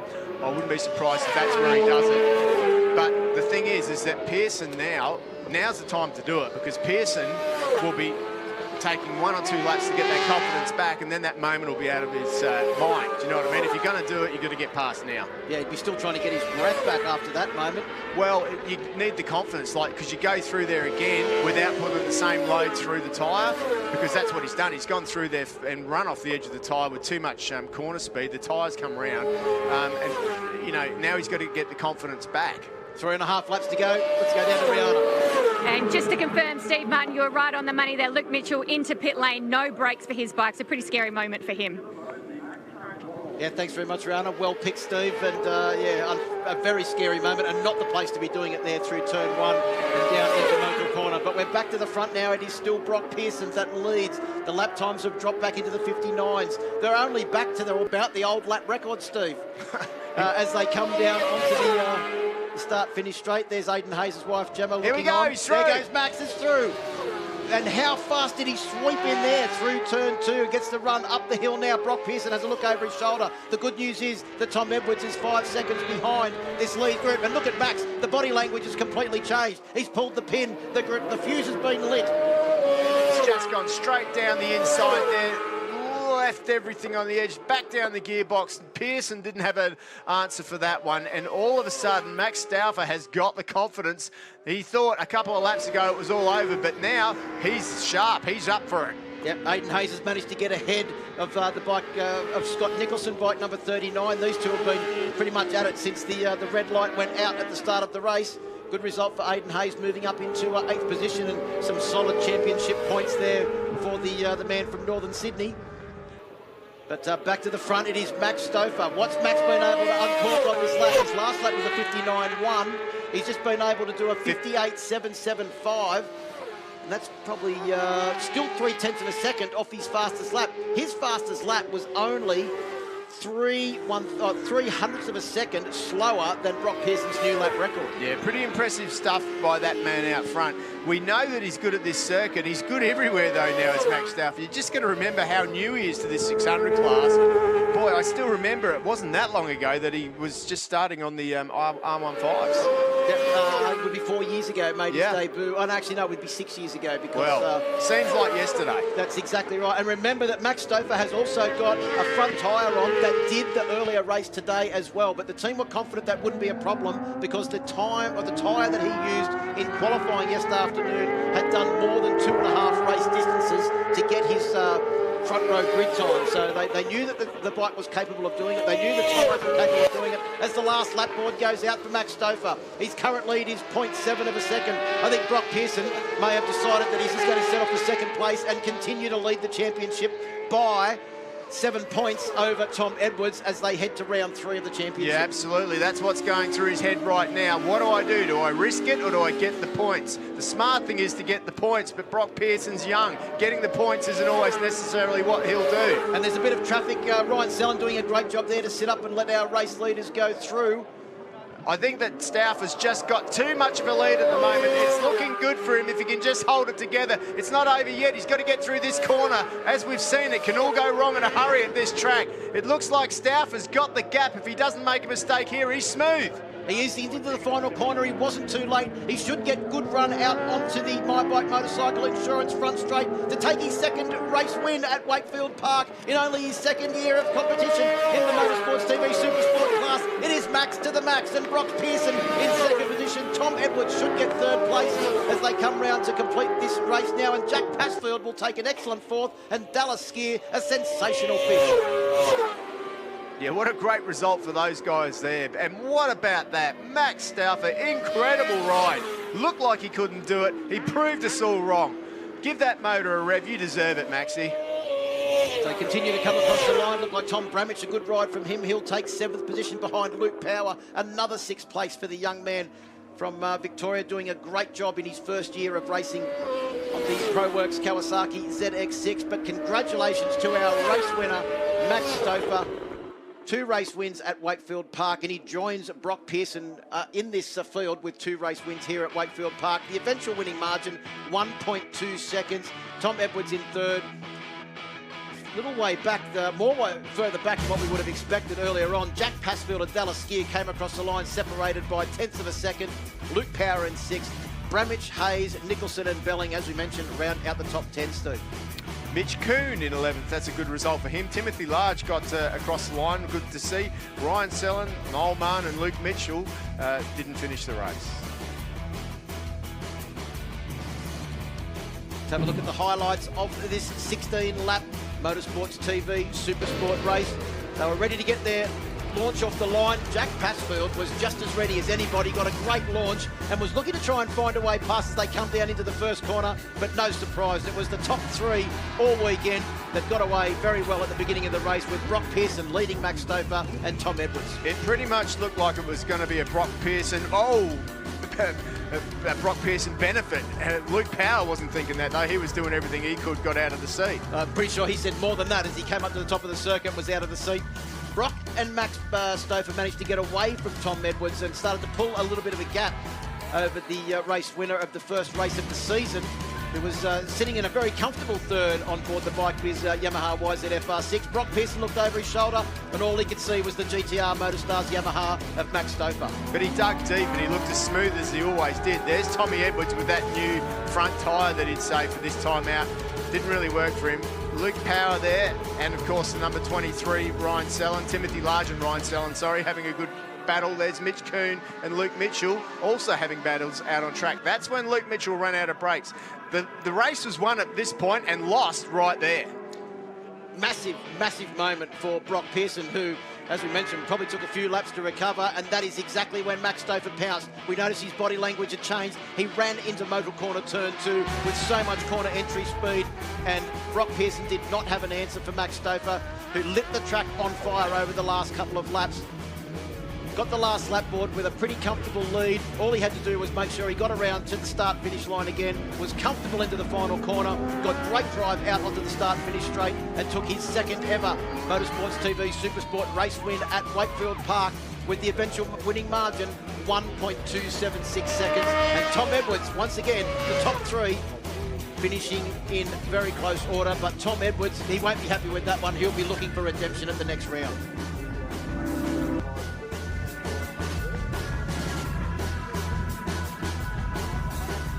Riders making their way into Parc Fermé now. Max Stouffer taking up his position at the middle of Parc Fermé there, getting a congratulatory hug from his dad, Jamie Stouffer, and Heath Griffin, along with Damien Cudlin, the men responsible for putting this GTR Motorstars team together. If we had a move of the day, that would have been the move of the day, I reckon. That was a pretty impressive pass by Max Stouffer. Give Mum a hug. Yes, his mum Emma is one of the most nervous spectators, along with his grandmother Susan Shields there, and they're all down there taking it all in. They love this sport. Brock Pearson leads the championship on 91 over Tom Edwards on 84, and that 25 points has boosted Max Stouffer further ahead now of Luke Power, 78 points in third place. Let's hear from our top three. There with Rihanna. Congratulations to our Motorsports TV Super Sport class coming in third place. Tom Edwards, Tom, I can tell by the look on your face, you're a little disappointed with that result there, but it's another podium. Yeah, that's right, and I mean, we're still up there. This definitely isn't one of the tracks that suits my style. So, yeah, to be on the podium in both races, I'm happy with. I'm always getting points for the end of the season. That's all that matters. And the tracks coming up I really like, so looking forward to get there and testing and hopefully coming into the weekend starting strong. That's pretty ominous for your competitors. Congratulations to Tom Edwards. Taking out second place in the second race of the day is Brock Pearson. Brock, you came in, you did a bit of a shrug of the shoulders. You certainly gave us a fright out there on track, but another fantastic podium. Yeah, this is different, you know. I've never led a championship, and this is really cool, and I sort of outweighed it out there, and you know, I gave it everything I had in those first few laps to try and break Max, and I think he made a mistake, and I thought, okay, I need to go now. And I had a couple of mistakes, and I almost threw it away, and I just thought, you know, we're in a championship here, and I knew Max was hungry, he wasn't going to let go, so I tried to calm myself down and just found myself losing a little bit of grip, so I didn't really try and fight too much with him on that one. He deserved it, so yeah, he takes that, but this is really cool. I'm really glad going home in the championship. I'll come out with the next round and try and improve a few things and go from there. Enjoy this moment. You are leaving this weekend as the championship leader. Congratulations to Brock Pearson and taking out the victory for the second race of the day. Congratulations, a huge cheer as he came into Parc Fermé. Max Stouffer, enjoy this one. Oh, I am, trust me. It's after the first race I was a bit down, you know. It was tough to come third, especially leading with 2 laps to go. No rider likes to lose 2 places with 2 laps to go, you know. It's not good, but I'm pumped, I'm so happy. You were so focused coming into this weekend, all throughout the weekend as it was unfolding. I could tell you really wanted this victory. Did you just build up to it as the weekend unfolded? Yeah, basically, you know, the whole team, the whole GTR Motostars team just worked so hard to get the bike better and better so I could just go faster. And they've done an excellent job. After Winston, I wasn't too happy, but I'm happy now. Enjoy these celebrations. I know the team is certainly enjoying it. Congratulations to our podium place getters, Tom Edwards, Brock Pearson and Max Stouffer. Thanks very much, Rihanna. Congratulations to our top 3, but there's plenty more racing action coming here from Wakefield Park and the My Bike Insurance Australian Superbike Championship, presented by Motul. Back shortly.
Welcome back to Wakefield Park, and standing alongside me is a man that needs no introduction, Jamie Stauffer. I know it's not Max's first victory, but it really felt like that one meant a lot to you guys and the team.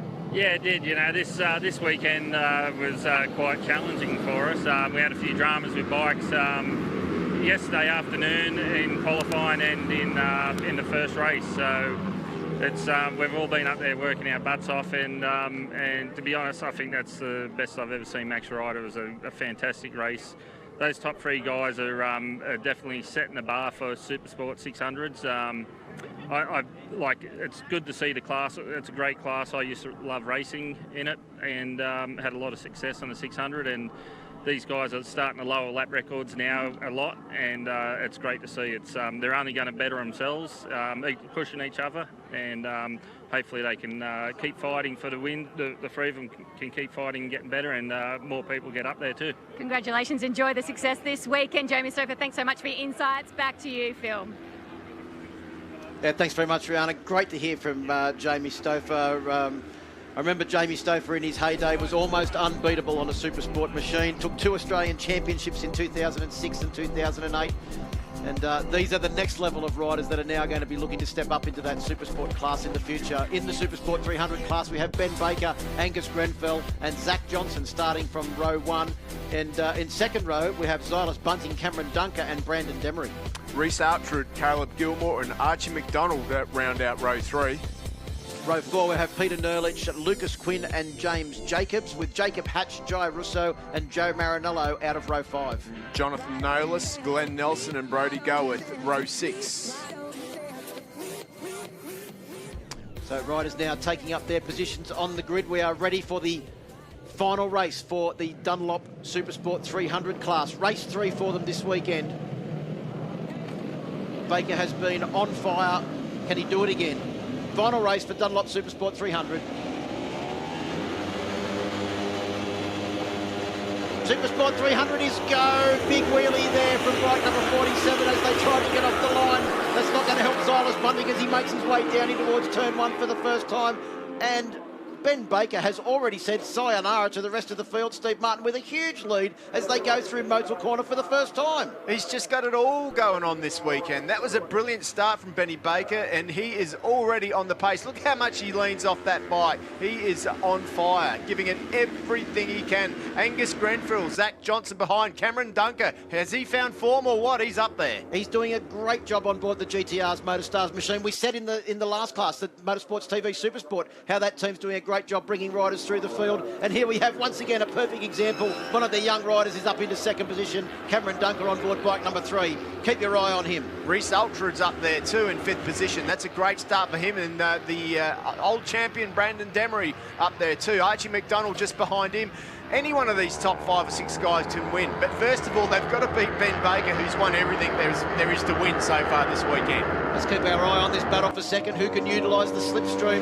Who can try and drag themselves forward? So far this weekend, it's been Zach Johnson that's finished in second place on board bike number 22, the orange Kawasaki there, as he makes his way down. I think he just got the better of, is that Angus Grenfell that he got the better of, or Archie McDonald? They look very similar. Angus Grenfell. It is Angus Grenfell on board bike number 36. I should have known with the Jack Miller replica AGV helmet there, the pink and purple replica of Jack Miller. Cross to the top of the circuit now. It is still Cameron Swain holding down second position. He's been on fire this weekend as well. Yeah, Zach Johnson, what a brilliant job by him, doing a fabulous job out there. Good for him to see, but it's all about Ben Baker at the moment.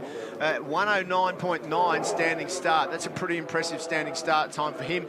Ben Baker does hold the lap record at 104.7. He's broken it down to that pace numerous times this weekend. Looking forward to see what he does now. Nothing to lose for him. He started the weekend on fire, and all he's done as the weekend has gone on is get faster and faster and faster. And I think one of the things that we noted from the race earlier on in the R3 Cup category, Steve, was the speed he was able to ride over the bumps and the bike maintain its composure. Absolutely. That time through, 105.3, under the lap record coming into this weekend, but nowhere near his new lap record, 104.7. Probably the hottest conditions they've had all weekend out there at the moment, I'd say. The sun's been beating down the circuit now for quite a while, so that can perhaps slow the track down a couple of tenths.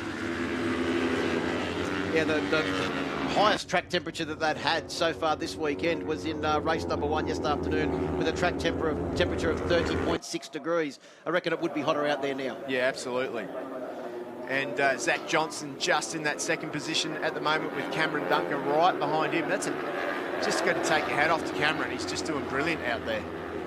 So right behind Cameron Dunker is Angus Grenfell. Then it's Reece Orchard, who's having another good round, his second strong round in a row on board bike number 21. And Archie McDonald, as we mentioned, Archie McDonald and Angus Grenfell both coming back from badly broken legs. It's their first time out on track. They both missed the first round that was held at Winton a couple of 3 weeks ago, 4 weeks ago.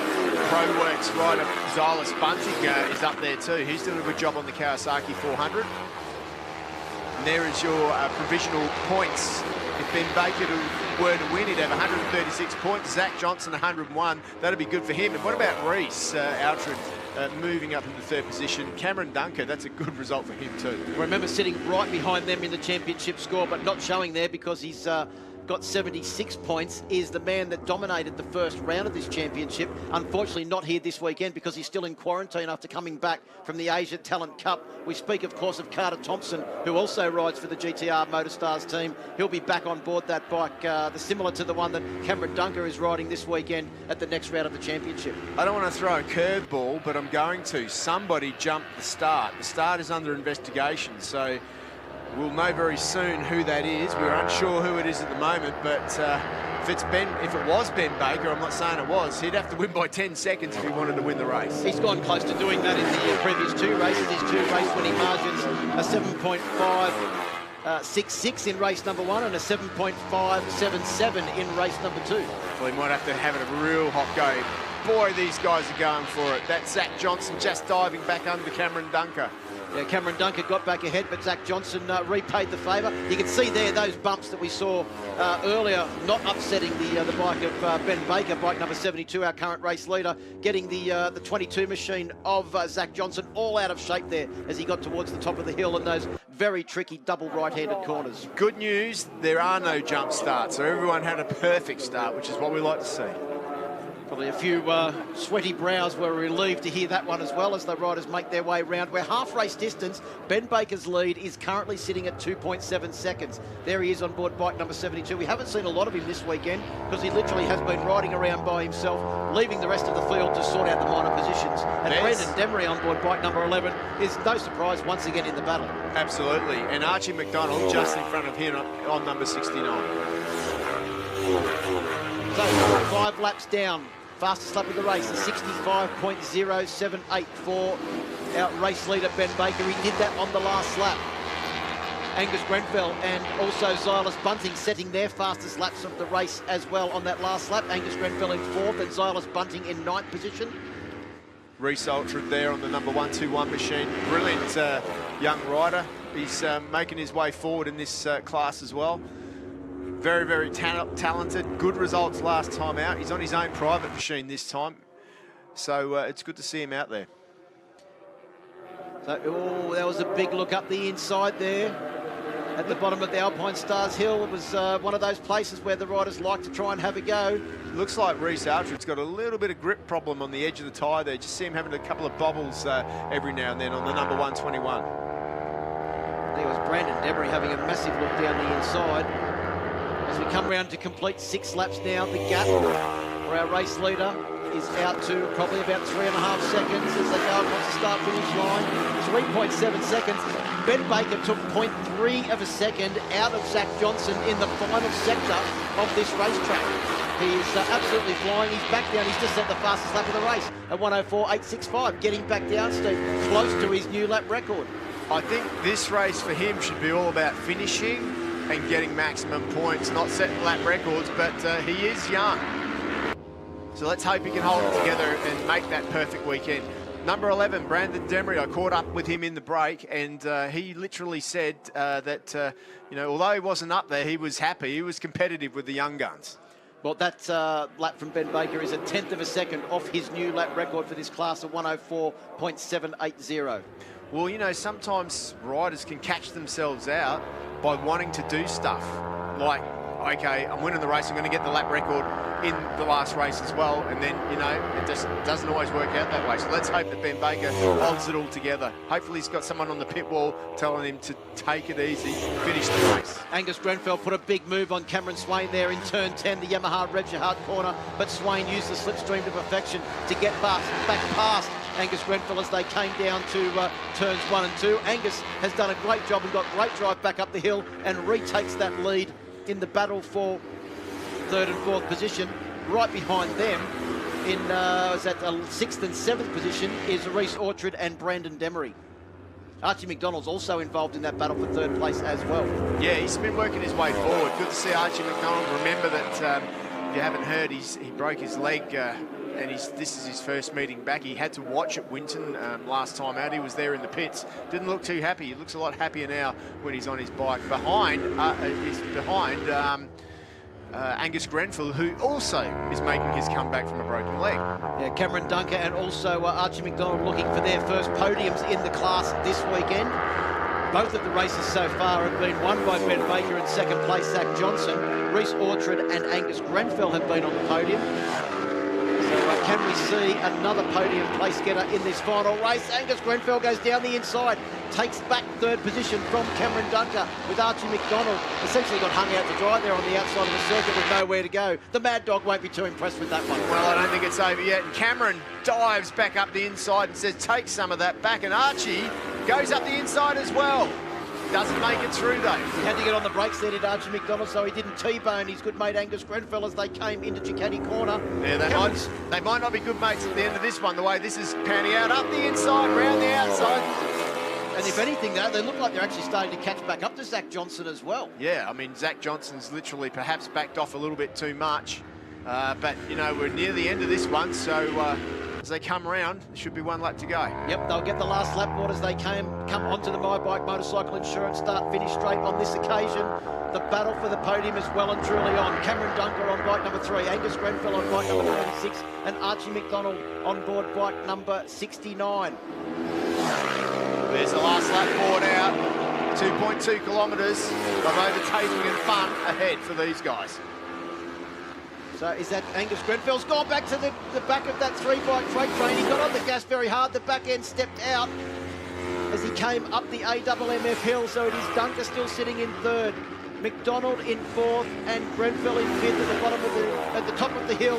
We still have our race leader Ben Baker with a 5.3 second lead over Zach Johnson in comfortable 2nd position. There's nothing comfortable about this battle for 3rd. Absolutely. Side by side again. They go into the Alpine Stars. Fishhook up the inside goes Archie McDonald. He's got a wheel in there, but he can't do it. He's got to hold it tight. Try and get a good drive onto this back straight. It's all going to come down to the Yamaha corner. We know how good Cameron Dunker is into this corner. We also know how good he is on the way out. He's taken the narrow line into the corner. Has Archie McDonald set him up perfectly for the race podium, but it is Ben Baker that takes the win.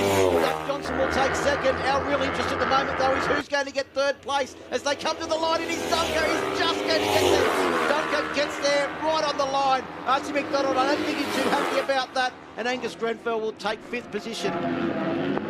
So we see another podium getter. Oh no, that's one of the Pro Works Kawasaki's. Is that Xylus Bunting or Peter Nurlich? Looks like Xylus Bunting. Oh, there's another rider down there too. We've got a few riders down, it looks like, on the last lap. As the rest of the field make their way through. The eventual winning margin for Ben Baker in that race, the smallest of the weekend at 5.8 seconds. Over Zach Johnson in 2nd position. That was Peter Nurlich on board bike number 97 that went down on the Pro Works Kawasaki on the last lap. I have a feeling Laura Brown might have been involved in that incident. And also bike number 49, Jake Farnsworth, has crashed at turn 8 on the final lap as well. Good news is that Ryder is up. This guy's up. He's up on a massive plateau at the moment after a dominant weekend here at Wakefield Park. Ben Baker, what's that, 6 from 6 across 2 classes. He's on fire. I can't wait to hear from him. So Baker takes the win by 5.8 seconds over Zach Johnson. Cameron Dunker in 3rd. The battle between Cameron Dunker, Archie McDonald and Angus Grenfell for the podium was sensational. Congratulations to the three of them. Reece Orchard, a great result in 6th place. Brandon Demery, Glenn Nelson, Xylas Bunting and Jonathan Nalos. I think that's his first top 10 in only his second race meeting. Yeah, really good to see. Jacob Hatch, we've seen him further forward than that. Caleb Gilmore, good result from him. He's 4th in the championship. He needs to do better than that next time out. Jai Russo, Lucas Quinn, Brody Growdith gets that last point. Liam Waters just misses out in the points. Joseph Marinello, we've seen him riding around in the points before. Clay Clegg, Laura Brown and Varys Fleming 30 seconds behind.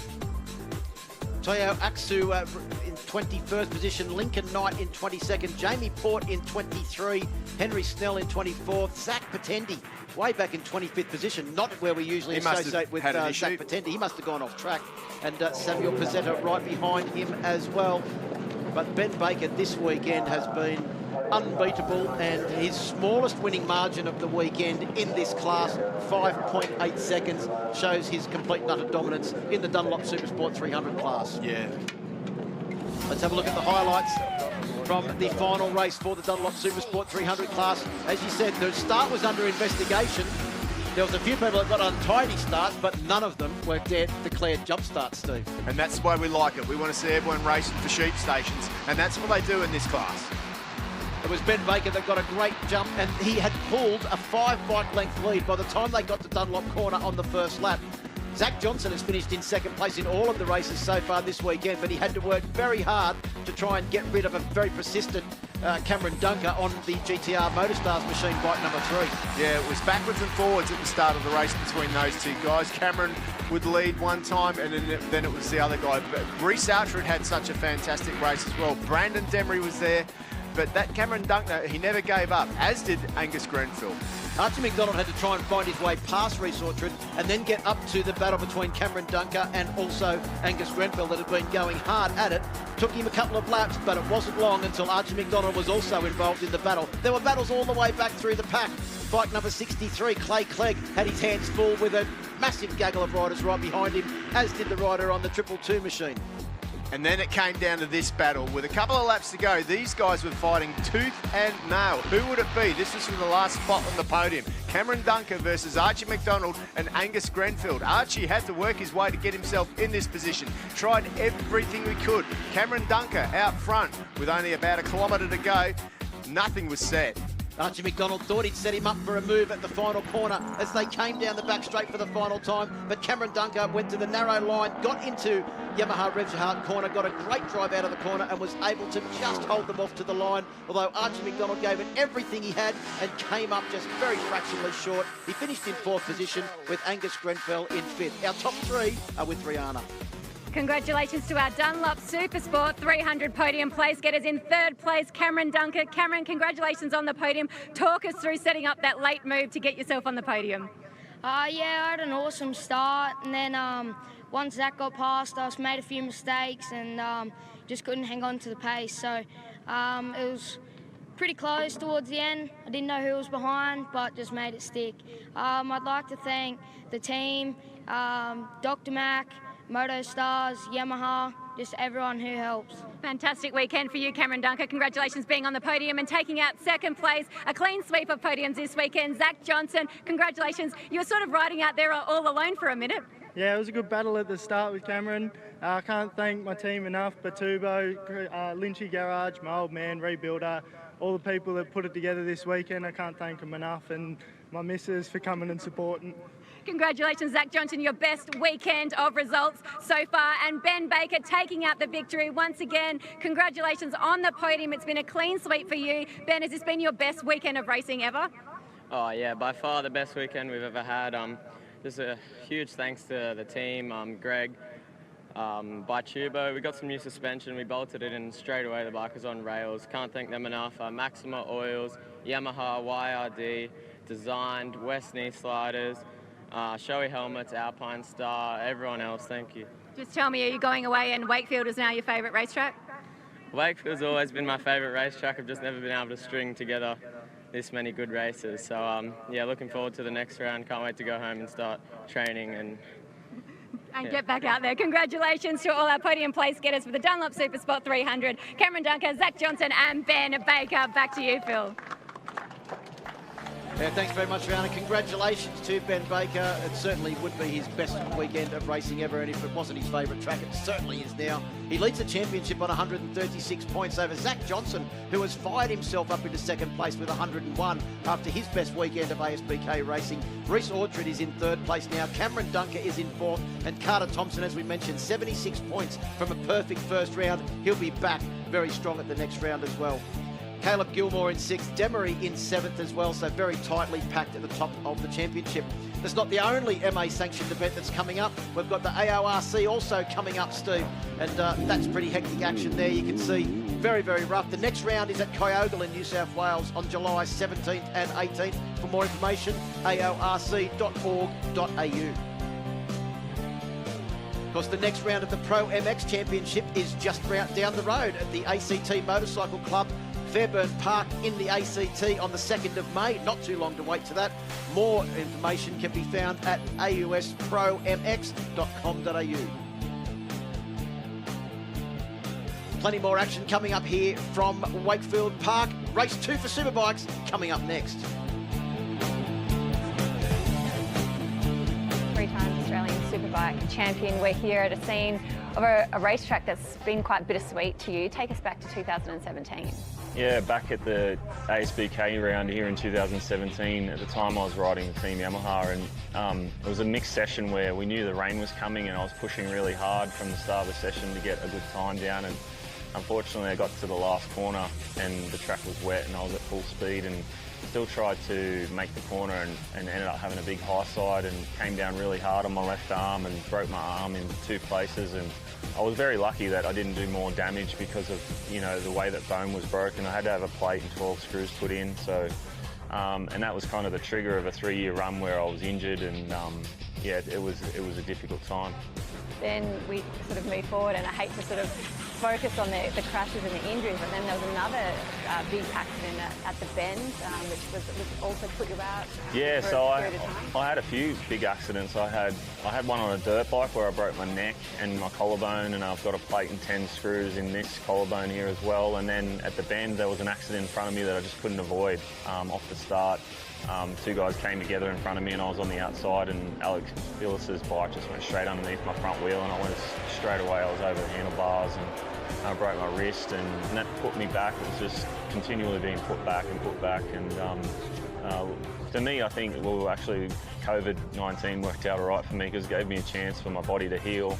That period that you spoke of, the 3 years of having to try get your body right, but then try to be quick on the bike, and maybe things weren't going as planned on the bike. I mean, just talk me through how you got motivation to get yourself back on the bike time and time again. Yeah, it takes a lot of self-belief. At the point in time when I broke my arm, I'd invested a lot into myself.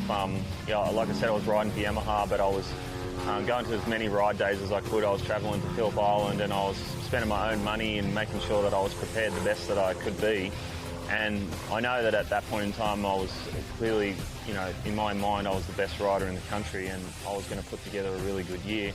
Knowing that I had that form, I was continually trying to get myself back to that point, and I still just had that self-belief that if I get it right, with the right bike underneath me, that I can win races again and win a championship, because nobody's done 4 championships in Australia, and yeah, it's been a goal of ours, especially me with the next gen boys, that we've always, you know, we joke around and say we're going to get 4, but it's a real goal for me to achieve 4 championships. What would that mean, 4 championships? No one has done it. There's a couple of you on 3, but 4. What does it mean to dream about it? Yeah, look, I think I'm pretty unlucky to not have it. I've been second like 3 times, and I've been in the top 3 maybe another 3 or 4 times, and it would be awesome to have him, you know, to clearly step on top of that, you know, above.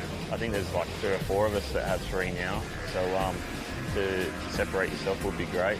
I just am starting to enjoy the process of racing. I think you take it for granted when you're young, but as I've gotten older and I've just recently turned 40, I'm really enjoying the process of getting myself ready, setting up the bike, working with the team, working with the guys, and just I'm enjoying my racing.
it's not very often you get to talk to someone of the calibre of this guy who's been places that you probably don't know he's been. Today, we're going to find out how Arthur Sees is sitting here in this seat right now.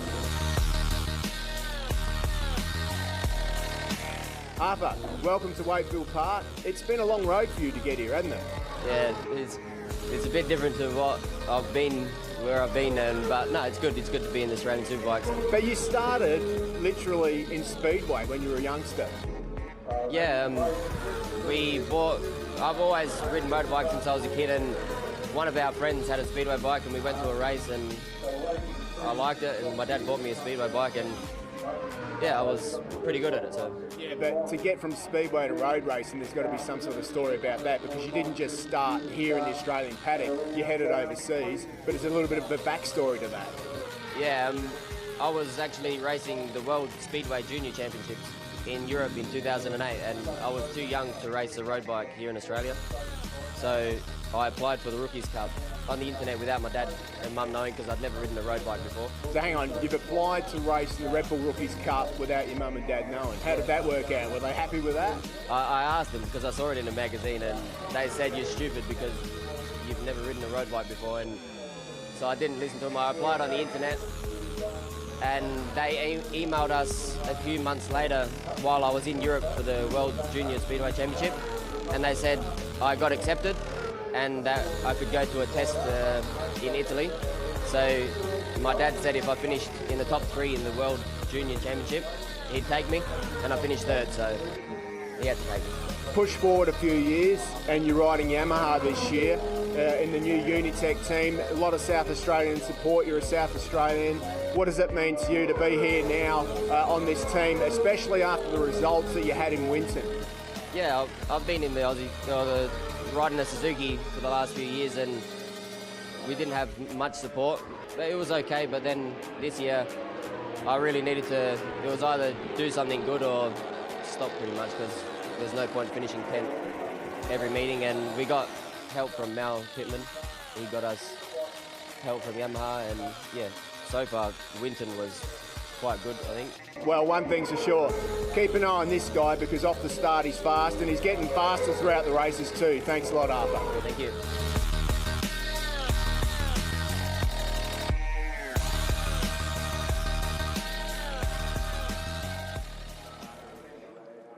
Great to hear from Arthur Sees. He's down there on the grid, ready for Alpine Stars Superbike race number 2. Time to head down from the grid with Rihanna. Thanks very much, Phil. And I'm joined by the General Manager of AWMF, Andrew Eldridge. Andrew, your team, My Bike Motorcycle Insurance, has joined ASBK once again as the title sponsor. And haven't we been greeted with fantastic racing so far? Oh, listen, isn't it fantastic to be here? You know, great racing, great weather, great crowd here at Wakefield Park. And what more would you want to do on a Sunday afternoon? It is beautiful too, as we look over to both hills, the crowd over there, as we look behind us, the colour on the grid. It's fantastic to have crowd back at Wakefield. It is fantastic, and as you said before, they've been treated to some really close racing, and I have no doubt that this next race will be just as tight. Before I let you go, you're not allowed to sit on the fence. You have to have a tip for this final race. What is it going to be? Oh, well, I like the 3 pole sitters. I think Maxwell, Herfoss, and Jonesy will be fighting it out, but then again you've got Crew Halliday on a Yamaha, and you've got quite a few of the Kawasaki boys. I'm not going to sit on a fence. No, I am going to sit on a fence. You are going to sit on the fence. Thanks very much for joining us, Andrew. Enjoy the race. Thanks very much. Surprised I would have thought that Crew Halliday would have been his pick, Steve Martin. I know he's a big fan of Crew. But, yeah, I think it's pretty hard to pick, and I think Andrew summed it up. There's a whole lot of guys that we could see on the podium as well, and as we saw in race number 1, anything can happen. But Wayne Maxwell leads the championship heading into this race. I'm pretty sure that he's going to want to make sure that he leads the championship as they leave Wakefield Park, and we head to Darwin for round 4 of the championship. They've got a little bit of a break too to work on that fitness, get any more work done to the motorcycle before we head north. Absolutely. It's going to be a cracker of a race coming up. One thing we do know is we know who Troy Herfoss thinks is going to win the race, and we know who Wayne Maxwell thinks is going to win the race. Probably know who Glenn Allerton thinks is going to win the race, Mike Jones, Brian Starring, and probably the rest of the field. Back down to Rihanna on the grid. A man who's very familiar on the TV screens in motorcycle racing, Ant West. You are back racing back here in Australian Superbikes, but it hasn't quite been the weekend that you were hoping for. Oh, no, well, we come here knowing it's going to be difficult. I haven't raced for a long time, and this is a new team. And I've never worked with Yamaha before, so we really jumped in the deep end, and we're happy to get some track time and learn more about the Yamaha. And we've got a few weeks before the next race, and that's where we'll be looking to do better than this weekend. You've got one race under your belt. What can you expect for this second race today? Oh, I don't know. I'm just trying to survive this weekend at the moment and have some fun. It's been a long time I haven't enjoyed racing, so just trying to smile and we'll learn a lot and know what we need to do for the next one to be up the front. Good luck. Thank you. Yeah, great to see Ant West back. Of course, he's raced pretty much everything, hasn't he, Steve? He's won 250 Grand Prix races, been MotoGP, World Supersport. But this is a very different track to what we find in some of those championships. It's 2.2 kilometres of unrelenting action. You described it as the most physical track we go to. Absolutely, it certainly is. It's a real physical track. It's bumpy, but it's exciting. 240 kilometres an hour in fifth gear down the main straight, back up through the box into the real tight Motul corner there. 90 kilometres an hour, second gear. As you can see, gearbox pretty busy. Zip up through the gearbox, bumpy into Dunlop. You need good suspension there. Up the top end of the circuit through AGV, it's all about mid-corner speed and edge grip. You've got to get the bike set up with that edge grip. Down the hill you go, off camber, use all the track on the exit through Ducati. Turn 6 is tight. It's Dainese. Once again, on the edge into the famous left-hander, which leads into the fishhook corner, Alpine Stars fishhook. On the gas in third gear through here, wind it all the way up. From this point on, Phil, you've got to keep it open and flow through Pirelli. If you keep that flow up, that really makes a difference to the top speed as you head down into the braking area at that final corner, turn 10, the Yamaha right-hander. You've got to get in there tight on the last lap. Then it's a drive out to the finish line. On these big bikes, if you're leading out of that corner, there's a good chance you're going to win the race. Well, as a road rider that's done many track days here at Wakefield Park, I cannot imagine trying to do 20 laps at full noise on a superbike round here. That's the reason why these guys are as fit as they are. And we're ready to go racing for the final time this weekend. You can see Wayne Maxwell there. You can see Troy Herfoss as well. Their body language changes as we get closer to the lights going out. They are both so determined to make sure that they take this race win. Of course, it was one race win each at Winton. Will it be the same at Wakefield? Yeah, it's going to be interesting to see. At Winton, it was Herfoss who ran away with race 2. Conditions have changed, tweaks to the bikes. This is going to be one interesting race. Well, of course, Lachlan Epps, who we just saw jumping off the line there on bike number 83. Unfortunately, he jumped off the line a little bit too hard in race number 1, and he was hit with a 10-second jump start penalty. He certainly had a lot of trouble with that practice start there then too, didn't he? It just like launched upwards. So let's hope that he can figure out the modulation of the clutch lever on that so he can get a smooth start when the race starts and hopefully not get another 10-second penalty. I know they have a new electronics package in that Maxima BMW here this weekend. Got a very detailed explanation and description and shown how it works from Shane Kinderis, the man building those motorcycles as well. And it's so very technical now in the world of superbikes. But the grid is the same as race number 1. Wayne Maxwell will start from pole position. He got a point for doing that. Troy Herfoss and Mike Jones join him on the front row of the grid.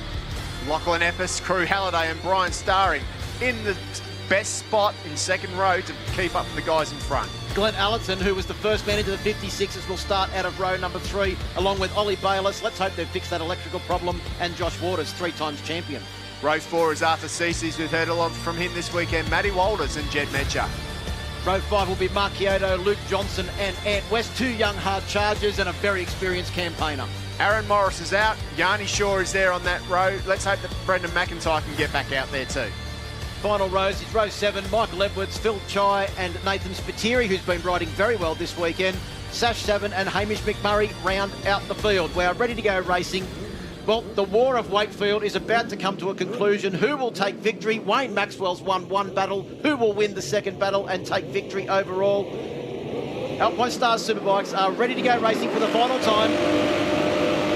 Superbikes are go. Good start once again from Lachlan Epps. Looked like a good start too from Yanni Shaw as they make their way down towards turn 1. It is Mad Mike Jones on bike number 46 that takes the lead on the Desmo Sport Ducati. He will lead them up the hill for the first time. Maxwell's got a tight line. Can he come back on the inside? No, he can't. It is Jones that leads as they get to Dunlop. That is exactly what Jones wanted. He needs to get in front. He needs to slow these two guys down. close the pack up a bit, put a bit of pressure on Herfoss and Maxwell, and that's exactly what he's done. He will be very, very happy with that start. Tell you who else is very, very happy is Crew Halliday. He's got a cracking start. He's in 4th position and he's right on the back of Troy Herfoss's Penrite Honda CBR 1000 RRR as they make their way through Alpine Stars for the first time. Allerton has also got a cracking start. That's him in 5th position. He's right up there on the back of Crew Halliday. These two have had plenty of close comings together, not only here and not only this year. They don't particularly want to finish behind each other either. No, absolutely. That's good news for Allerton. He's got a lot less work to do. If you remember, he had to get past Lachlan Epps and also Brian Starring in race 1. He's already in front of them, so let's hope that he can stay with the front guys. He has got the pace. Maxwell already passed and up into the race lead ahead of Mike Jones. So it is the Boost Mobile Racing with K-Tech Ducati ahead of the Desmo Sport Ducati and the Penrite Honda CBR 1000. Then we've got the Yamaha YZF R1M of Crew Halliday. Then it's the BMW S1000RR of Glenn Allerton right behind, and Lachlan Epps on the second of the Maxima BMWs in 6th position. The first of the Kawasaki ZX-10Rs. The brand new double R model is Brian Starring in 7th place. Ollie Bayliss is away in 8th. Arthur's up to 9th place, and Josh Waters on the second of the BC Performance Kawasaki's rounds out the top 10. One thing that we know, that Maxwell is so strong on the front end, and that's where I reckon he would have got Jones into the first modal corner. He would have just dove up the inside. He is so strong, so much confidence in that front end. Let's see what Jones does this time round. He should be able to get the drive in the car. Well, it's the two Pirelli shod machines that lead at the moment from the Michelin shod Honda. So we make our way down into Motul Corner. And you described it before, Steve, when we saw the track preview this morning, that corner at the bottom of the hill there, turn 2, is one of the most important on this track.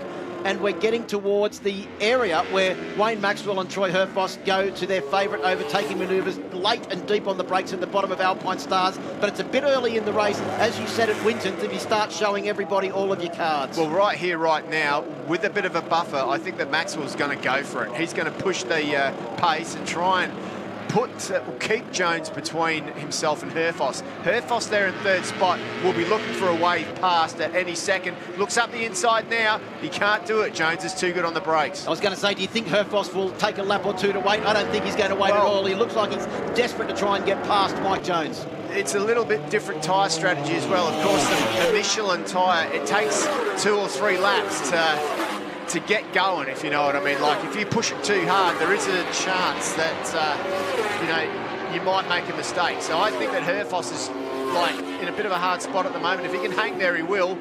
Let everything settle in, and then later on in the race, we'll see him go. Well, we've got Marchiato. Looks like he's come off track on board bike number 2. Looks like he should be able to get that bike up and going. Herfoss might even be happy just to sit there as long as the gap to Maxwell is so small between Maxwell and Mike Jones. But as soon as Jones starts to lose touch with the Boost Mobile Racing with K-Tech Ducati, that might be a different story. You're assuming he's going to lose touch. He's right there after 3 laps at the moment. He's doing a really, really good job as Mike Jones. This is the weak part of his race. He can never stay with him in the start, but he's found something. He's doing it this time out. Well, 56.966 for Maxwell, the fastest lap of the race so far. There's a replay of Marchiato. Once again, the Motul corner has caused someone to slip off the circuit. Yeah, Jones doing a great job here as we start lap 5 now, and he's really hanging on to the back of Maxwell's machine, bike number 1. As we mentioned in race number 1, all of these 3 riders are all multiple champions in the Australian Superbike Championship. Maxwell currently leads the championship. If they finish in this order, he would have 96 points. Jones in 2nd and Herfoss in 3rd, but there is nothing between them. A little bit of a tricky situation for Wayne Maxwell as well, because he does lead the championship. If he finished in 3rd, it'd be a pretty safe 3rd. What does he do? How hard does he push it? Back marker there. That could have been Marchiato just making his way back round. Crew Halliday and Glenn Allerton still at each other's throats in 4th and 5th position. Lachlan Epps and Brian Starring not too far behind them either. You can see them just come into the shot there as they make their way out onto the My Bike Motorcycle Insurance start-finish straight. But look at the gap that these top 3 have opened up over the battle between Crew Halliday and Glenn Allerton. And Jones, pointed out, doing a sensational job to stay with Maxwell. Look at the drive that Herfoss got just then. That was sensational drive. Josh Waters, unfortunately, back into the pits on board bike number 21. They've been having electrical problems with that machine all weekend. Looks like it's pushing into the corner or something. Not happy with that for him, but let's hope they can get a little bit more testing under the belt and sort that thing out. Let's keep an eye on Herfoss, and if he tries to make a move past Jones, coming up to one of his favourite. Oh, Jones just a little bit out of the seat there. I think he was keen to get on the throttle. He could hear the Penrite Honda right behind him. Jones was wide there too. They make their way down into Yamaha Revs your Heart corner now and out onto the straight we come. Let's watch Herfoss. He was strong at the end of the straight through Motul Corner and the drive up the hill. What has he got for us? I'm still trying to get used to Troy Herfoss having a bright helmet. He's for years preferred the more stealthy black helmet, but you certainly won't miss him with that one. No, there's nothing about stealth and Herfoss this year. But we saw Josh Waters in the pits. Let's go down for an update from Rihanna. Yeah, thanks, Phil. Pretty frustrated. Josh Waters. Josh, can you give us an update? What's going on? In the first race, the bike stopped. That's why I was so far back. It wouldn't turn back on for 15 seconds. So I've had to ride the other bike, and it's all electronics. You can tell he's pretty frustrated. Thanks, Josh. Appreciate the update. As we mentioned, a brand new bike, brand new electronics package. They're still trying to get their head around it. No one else has been racing anywhere in the world with that bike as yet, so we're breaking ground here in Australia, and unfortunately it's very frustrating for the BC Performance team at the moment. Yeah, well, you got to do the work, and that looks like they've got a little bit of work to do. But meanwhile, the man doing the work out the front is Wayne Maxwell, and I reckon he's like holding this pace at the moment quite well. 57.1 that time through. It's a very consistent race, and he's, if anything, at this part of the circuit, he pulls a little bit of a gap on Mike Jones. Well, as we saw earlier on, all of the laps so far have been low 57s or high 56s, which is under the old lap record pace. Remember, the lap record coming into this weekend was a 57.3 set by Glenn Allerton. So the pace has been absolutely on, exactly the same as what we saw with at Winton, Steve. But at Winton, the track had received some modifications. Here, there has been no track modifications apart from a couple of curves, which is not really going to affect the outright lap time. Not really. These guys are just absolutely on the limit. They haven't ridden for a long time. These three bikes are basically new as well. You know, like the V4 Ducati's tuned up now. It's set up. The Honda's fairly well new this year. Only the one race last year. And boy, it's lifted the level. Do you think Wayne Maxwell's relieved that all he can see is the person behind him is bike number 46 and not number 17 that he was expecting? Well, he knows that 46 is, he knows he's there. Don't worry, 17 will be there. He knows that. He knows that Herfoss, towards the end of the race, needs to build up as much of a gap as he can, because that's when Herfoss should be strong. So through Danice we come down towards the bottom at Alpine Stars. It is Herfoss looking increasingly keen to try and get up the inside, but Jones is riding a fantastic race. And we saw in race number 1, he was great with his consistency, but he just had that 1 or 2 laps where he lost touch with the lead two. Look, he's trying everything. He's got good drive out of the corners as Herfoss, but he just can't get up next to Mike Jones in the braking area. One of his favourite moves down into the Alpine Stars fishhook there. He went to go then, but Jones just blocked that line off totally. So Maxwell back into the 56s with a 56.967. Jones and Herfoss in the low 57s. Also in the low 57s, the 57s is Crew Halliday and Glenn Allerton. They're both doing 57.7s. But Maxwell, his last lap was only 1/1000th of a second off his fastest lap of the race. It's a good ride by Glenn Allerton. He got a good start. Now he's caught up to Crew Halliday. He's behind Halliday now, so these guys are going to have a decent battle. Well, they don't mind rubbing fairings with each other, these two. They've done it plenty of times over the years. They've been doing it earlier on this year at a night race at Sydney Motorsport Park. Now, would they have been teammates at some point on a superbike? They were all in the Yamaha team, That's but right. I think Crew Halliday might have been riding the Supersport machine at the same time, because Glenn Allerton rode for Team Yamaha for quite a couple of years, but he has also won 2 of his championships with the Next Gen Motorsports crew that is now the Maxima BMW team. Arthur Cece's there as well, just behind Ollie Bayliss. Ollie didn't have a good run in race 1.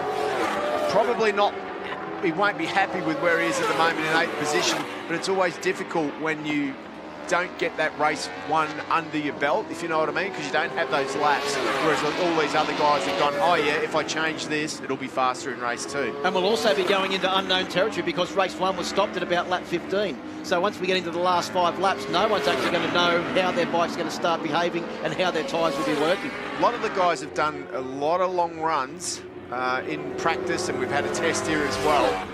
But that never equates to the real race, does it? You know, like you can do as many long runs as you like and think that you've got everything sorted, but by race time, there's always a surprise or two. Great ride here from Brian Starring, holding down 6th place at the moment, with some young hard chargers in Lachlan Epps, Ollie Bayliss and Arthur Cece's right behind him. The very experienced Western Australian on board bike number 67. He's got 3 Australian championships to his name in 125, 600 Supersport and also Superbike, but he's also got Superstock 1000 World Championship race wins to his name as well. Yeah, absolutely. No, he's a hard charger. He knows how to ride a motorcycle, and when things are right, he's a race winner. He's won here plenty of times. Maxwell is out to 1.3 seconds lead over Mike Jones. Now, I think Herfoss realises that if he's going to make a move to try and reel in Wayne Maxwell, he has to do it now. We are over half race distance. He can't do it at the bottom of the fishhook. Mike Jones is so late on the brakes. We know how late Troy Herfoss is at the bottom of the hill, but he just can't seem to get past the Queenslander on board bike number 46. No, Mike is really, really good on the brakes, and Herfoss is going to get desperate now, but he's trying everything he can. You know, when he's got that foot out, that's pretty much on the limit, but Mike has just got that little bit more. Mike is a pretty slight guy as well, and he makes that V4 Panigale fly down the straight. Even the speed of the Honda can't get past it. And that new Honda is fast with a capital F. We know that. It's all the power that Troy Herfoss has needed over the last couple of years as he makes his way up there towards the top of the hill. Now he's fast. As he passed, can he hold it as they tip into the top of the hill? Oh, he's over the bumps, Troy Herfoss. I've seen him have a big crash there in years gone by, but he looked, considering how deep he was in there, he looked like he was on rails. That was incredible. That was a pass and a half. That's now the pass of the day for the moment, because to do what he just did then, get on the gas that hard and just drive past, I reckon he's going to catch Maxwell up pretty easily. Look at the gap he's put on Jones already in only a couple of corners. He's pulled out 4 bike lengths. I think Wayne Maxwell is about to get the signal from Dale operating the pit board that there is a very hard charging bike number 17 making his way forward. I wouldn't be surprised now if we see a succession of 56.9 minute laps from Troy Herfoss as he makes his way onto the start-finish straight. Maxwell comes across the line. His lead as they came across the line on that lap was 1.665 seconds. We'll keep our eye on that. A 57.3 for Maxwell, a 57.3. Here's a GoPro replay of that move from Troy Herfoss. That was just drive and determination up the hill, and then a very confident move into the Dunlop corner. Well, he had to try it somewhere different. He tried his 2 favourite spots. It wasn't going to work for him, but now look at the gap he's pulled on Mike Jones. Jones was definitely holding him up, and it just shows you how hard it is to pass in this circuit. So as we come up towards intermediate number 2 now, remember at the start-finish line, the gap was 1.665 seconds, 1.8 seconds as we go through intermediate number 2. We know that Maxwell's strong in intermediate number 1, and we know he's strong in intermediate number 3. But through that twisty section of the circuit is where the Honda will be able to put all of that power to the ground. What has he been able to do over the entire lap? Look how far Troy Herfoss is down underneath the paintwork on the Penrite Honda. He's almost got his helmet underneath the petrol cap. And Wayne Maxwell was quicker that time round, a 57.2 versus 57.5 for Herfoss. Herfoss not fast enough if he wants to win this. Maxwell needs to hold it for another 2 laps. If he can hold that gap to 2 seconds for 2 more laps, he's just going to have to cruise for victory. This next 2 laps are critical. Herfoss's foot was off the peg there. The bike was moving around as he got the power to the ground as he came through those very tricky right-handers, the double right-handers at the top of the circuit, through the AGV and Ducati corners. As we come down now to the Alpine Stars fishhook, Herfoss's bike looks to me to be really starting to move around, Steve. Or is that just increased aggression from Troy? It's increased aggression, because he can see this race slipping away from him now. He needs to give it everything right now. And we'll know this lap when we go over the finish line whether it's going to be enough, because that gap needs to come down to nearly a second. And I think it's more than that. they come across the line. The lead for Wayne Maxwell is down to 1.6 seconds. It's been fractionally reduced. 0.3 of a second faster on that last lap was Herfoss. You can see the desperation is starting to work. He would have been informed of that by his pit crew as he came across the start-finish line. You can see the bumps there don't seem to be affecting Troy Herfoss's machine. The K-Tech suspension working to perfection as he comes down now through the Danish corner and towards the bottom of the hill. We'll keep our eye on the gap. It's down to 1.4 seconds at intermediate number 1. Herfoss needs to be 0.3 of a lap quicker for the next 3 laps if he's got any chance. Whoa, big moment there by one of the Yamaha riders. Through the Pirelli corner comes Troy Herfoss. Jones still hanging on to 3rd place. The gap back to Crew Halliday is over 7 seconds. Jones has got a comfortable 3rd place here if he can maintain this pace to get him to the start-finish line in 4 laps' time. We're coming around to complete 16 laps now of the 20-lap journey. The gap as they come across the line is 1.5 seconds. He's only taken a 10th out on that last lap, just over a 10th in fact. A 57.40 for Maxwell, a 57.277 for Herfoss, a 57.7 for Jones. Well, he needs to dig deeper. If he's going to do it, he needs to dig deeper than that because that's not fast enough. Bit of congestion there at the back. That's Phil Chai and was that Brian Starring there just going through? Yeah, but it was Ollie Bayliss is ahead of Brian Starring. You can see the Desmo Sport Ducati bike number 32 just ahead there. Bayliss doing a great job to get ahead of Lachlan Epps and also Brian Starring. And it's a repeat of what we saw at Winton. Yeah. On fire in the last race, getting faster and faster as we go through this race. Yeah, good lap times from Ollie Bayliss. It's a real pity he didn't finish that first race. But good that they fixed the bike. So as we come down to complete lap 17, it is Maxwell that still leads. A 57.6 for Maxwell, a 57.2 for Herfoss. The gap down to 1.1 seconds. Perfect time to speak to Dion Coote is with Brianna. Yeah, he's very nervous and he's not taking his eyes off the driving screen. Herfoss just at his quickest lap. Can he do it? We've only got 3 laps to go, so fingers crossed. That's all he's got to say, guys. Not surprised, he's probably too busy biting his fingernails, but you said that he needed to take out 0.3 of a second per lap. That one was about 0.3 of a second. Look at the gap now, Steve, it's closed down. Herfoss is starting to try and hunt down Wayne Maxwell, and this is where Herfoss is good through this area of the circuit. Maxwell is fighting that thing. He is giving it everything he's got now, and Herfoss is coming. He's going to take chunks out of him now. But he has to pass him when he gets there. On the last lap, it'll come down to, if it's going to happen, it'll happen on the last lap, and it ain't going to be easy. There's a man with a lot of stress on his mind at the moment. You can just hear it come on as they go across the start-finish line. The gap is 0.865 of a second. It's under a second for the first time in many laps. Herfoss is on a charge. Maxwell hanging on desperately to the lead. A 57.4 for Maxwell on the last lap. A 57.1 for Herfoss. Maxwell will be seeing the lap time come down too. On his pit board, he'll know that he's got company next time round because he's going to get +0 with coming into the final lap. This is the penultimate lap of this 20-lap race. Maxwell has to get around this lap and maintain the lead over Herfoss for one 2.2 kilometre, 10-lap journey around Wakefield Park. It's going to be a hell of a ride. I hope everyone is sitting down. This is going to get exciting now. Well, you need to be ready. We've got a back marker coming up as well. Let's hope that they get out of the way because this is going to be very, very interesting. We know how hard it is to overtake here. We saw how long it took Herfoss to get past Mike Jones, so here we go. Big moment for Maxwell there as he got on the brakes to tip into turn 1 for the first time. The Boost Mobile Racing with K-Tech machine was all over the show, but Maxwell managed to hold on. Herfoss drives up the hill. We are on the last lap. There is only 8 corners to go now. Maxwell fighting to try and hold off Troy Herfoss. You know he's going to have a go, Steve Martin. I reckon bottom of the hill, Troy Herfoss is going to have the massive lunge at the bottom of Alpine Stars. Maxwell's smart. He's got to close that down. He'll know to close that down, and he does, but he leaves a gap. Herfoss looks up the inside. Herfoss is through. Herfoss is through. Maxwell on the comeback. He stood Maxwell up. Maxwell lost a lot of drive, and Herfoss now leads as they come through the penultimate turn out onto the straight for the final time. I don't think Maxwell can come back from here. It's going to have to be deep. It's going to have to be late. Herfoss has gone in narrow. Is he going to have to drive? As Maxwell played it smart and gone around the outside, he'll get good drive. As they come to the line, it's going to be a slipstream. I think Herfoss may just hang on. This is going to be Maxwell close. Comes to the inside, and Herfoss gets it. He gets it by a very, very small margin. 0.086 of a second. Unfortunately, Maxwell wasn't smart enough. That was a fabulous race. That was just unbelievable, and that is typical what we've come to expect from these two over the last couple of years. Congratulations to Troy Herfoss, an unbelievable ride. We thought he was too far back. We thought he might have left himself with too much work to do. But no, the governor of Goulburn, the wizard of Wakefield Park, was on fire, and he has done exactly what this crowd has expected him to come and do. What a race. Look, they're having another chat now. They did get to duke it out.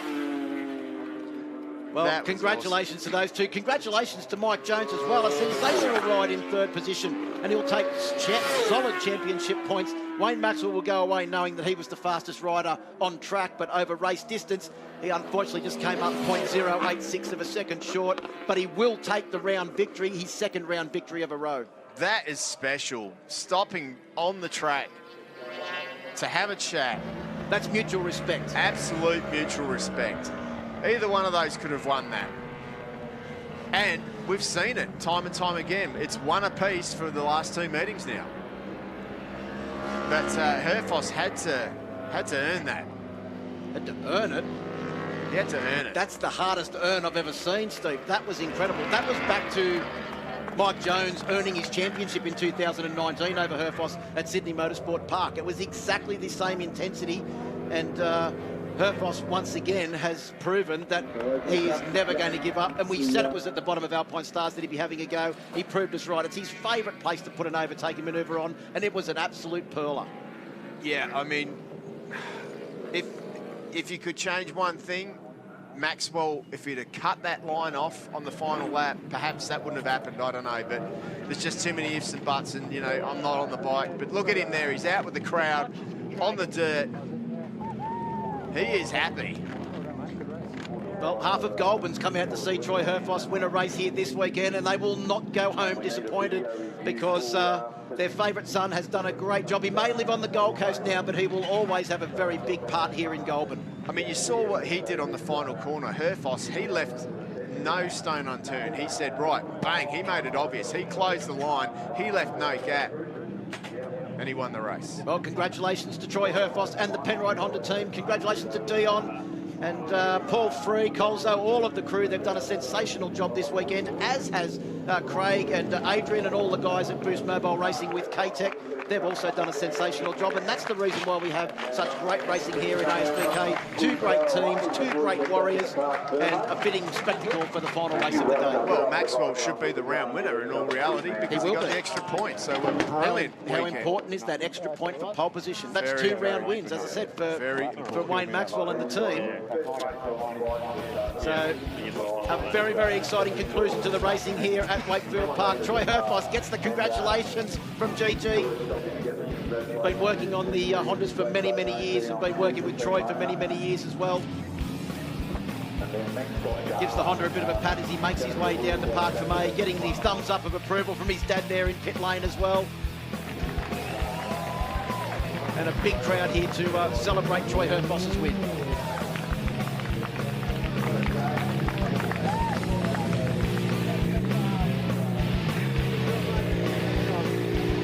Paul Free just welcoming him back into Park for May.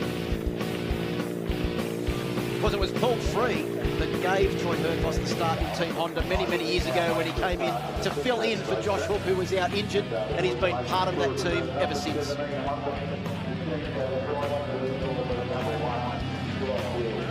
They've got a good package there this year, have the Penrite Honda team, that's for sure. They took the gamble, they run the untried Michelin tyres that have proven themselves over the last few rounds, especially here at Wakefield Park. It's just added a whole new level of spice to the championship as well. Nothing like a bit of spice. I was going down the straight like this, with my arms are that pumped up, I couldn't hang on anymore. Well, if you want to know how close to the limit they were, there is the answer. Well, coming back from this break, we'll hear from our top three. We'll have a quick break here and come back to Wakefield Park.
Wakefield Park, and haven't we been treated to some unbelievable action this afternoon? It's now time to speak to our race winners for the Alpine Stars Superbike class. In third place, Mike Jones. Mike, you got them on the start but didn't quite have enough to hang on at the end there. Congratulations on third place.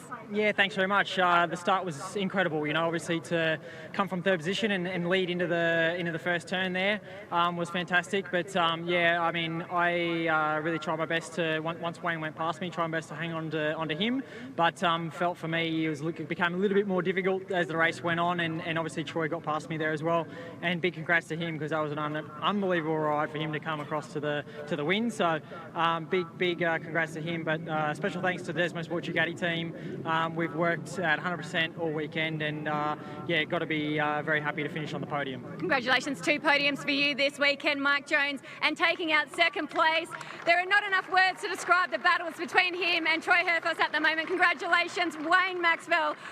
You must be out of breath. We're all out of breath. It was unbelievable to watch. Oh, amazing. It's such a, I was sort of thinking to myself, I was seeing the lap time coming down a little bit. I seen Mike was there, was growing, then I was like, oh, 17, I better just keep nailing the lap here. Got caught out a little bit of lappers, lost like 4/10 that lap, and it's hard to get back in the rhythm when you've got like a little bit of arm pump and you're blowing pretty hard. So yeah, it's hard to get back in the rhythm, but we sort of did, and yeah, look, it's been by Troy around here. I've always said that's not so bad. If I can sort of see him at the end, that's pretty good. So I'm happy with that. My guys, unbelievable. You know, as I said, Winton was a struggle for us. Come here, I knew if we could leave here without losing any points, and we gained 1. So full credit to the Boost Mobile team, racing with K-Tech. They've done a fantastic job. Our partner Pirelli, unbelievable. Like, yeah, to back us, their enthusiasm and stuff towards trying to make something better, and yeah, make my last year memorable and win another championship. So it's not really all about me. There's plenty of guys at Pirelli's, but yeah, I'm loving the experience for that. You're in a pretty good purple patch at the moment. Congratulations, Wayne Maxwell, the man of the moment, hit the parade lap to celebrate a victory that was very, very worthy. Congratulations, Troy Herfoss. I'm not going to speak. I'm just going to let you do the talking. That was awesome. Yeah, thanks very much. Like, I usually always fight to the end. Like, I think I can win it, but there was honestly a few laps in the middle there when I got past Mike. I was really struggling in the lefts here with grip, and that's it. I don't want to do what I done at Winton. I'm going to have to settle for second here, and it sort of stayed the same. I was really strong over the top of the track, and Wayne was really strong around the last little bit, and I can't even remember some of the race now because but I knew in race 1, the reason I was upset we couldn't go to the end was I knew I wasn't fast enough today to show him anything, and that's why I was sitting behind him in race 1. I felt like I could pass him in some areas, but if I showed him what I was doing, he was going to be better than me in that certain part of the track. So that explains why when I passed him, I was literally on the inside line because he was so strong into that last turn and off it. I was not only worried about getting past on the way in, I was worried to get past on the way out. But I just want to say a big congratulations to Wayne. It's not the end of the year, but since 2014, him and I have gone toe-to-toe around here, and it's a bit sad to think that's our last little battle around Wakefield. But it was a battle to end all battles. Congratulations, Troy Herfoss, and congratulations to all the Alpine Stars Superbike competitors, Troy Herfoss, Wayne Maxwell and Mike Jones.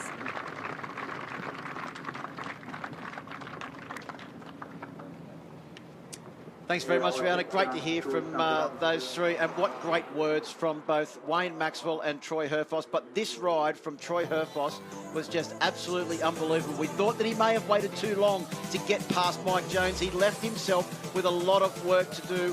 Wayne Maxwell had a very handy lead, but Troy Herfoss, being Troy Herfoss, just put the power down and rode as hard as he could for the final laps of the race. We know how fit he is, but I think they both described how hard it was after the end of the race. Troy Herfoss had no grip left from arm pump, but those last couple of laps got him onto the back of Wayne Maxwell's machine, and all he had to do was try and get past one time. That's what he did at the bottom of the hill. But you could see there the difference that Wayne Maxwell had over Troy Herfoss when he got past Jones was incredible, but every lap he was just getting more and more. He getting closer and closer.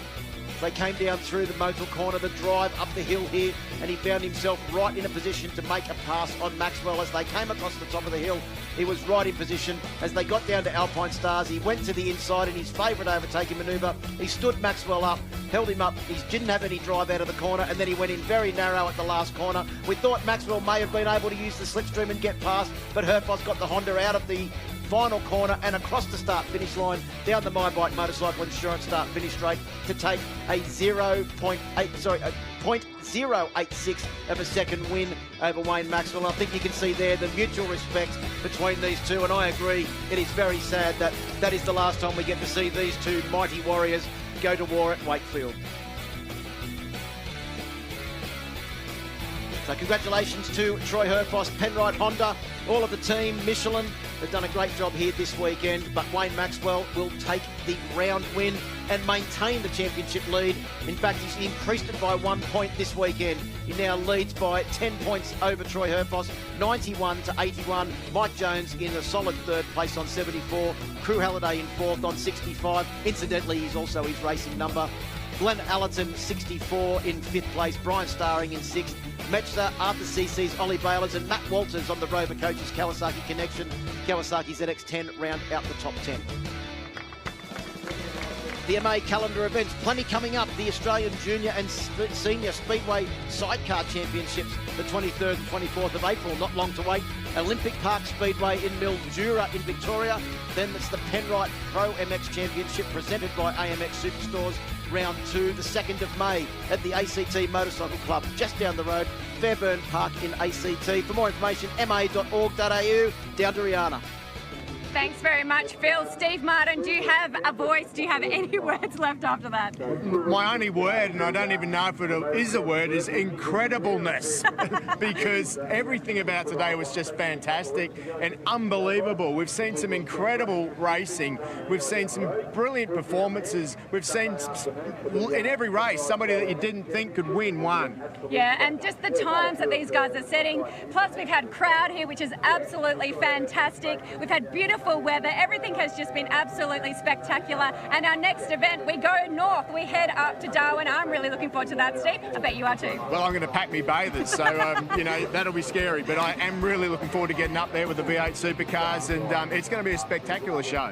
They're certainly looking forward to getting up to Darwin. Thanks, Steve, for all your work, and of course, thank you very much to our series commentator, Phil Harland. In the meantime, head to the ASBK website to keep up to date with all the information and across all of our social platforms, Facebook and Instagram. Look forward to bringing you all the action from Darwin in a few weeks' time.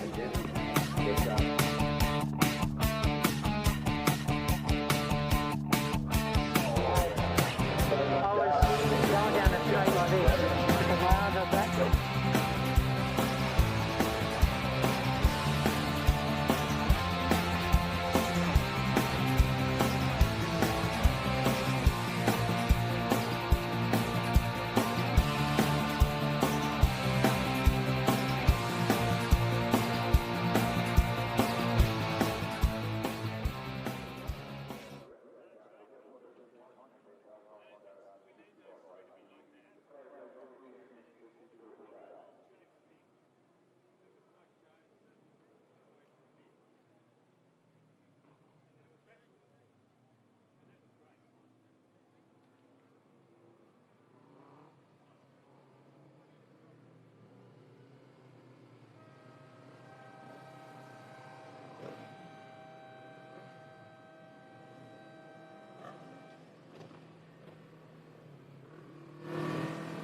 Riders making their way out onto the grid now for the final Yamaha Finance R3 Cup race of the weekend.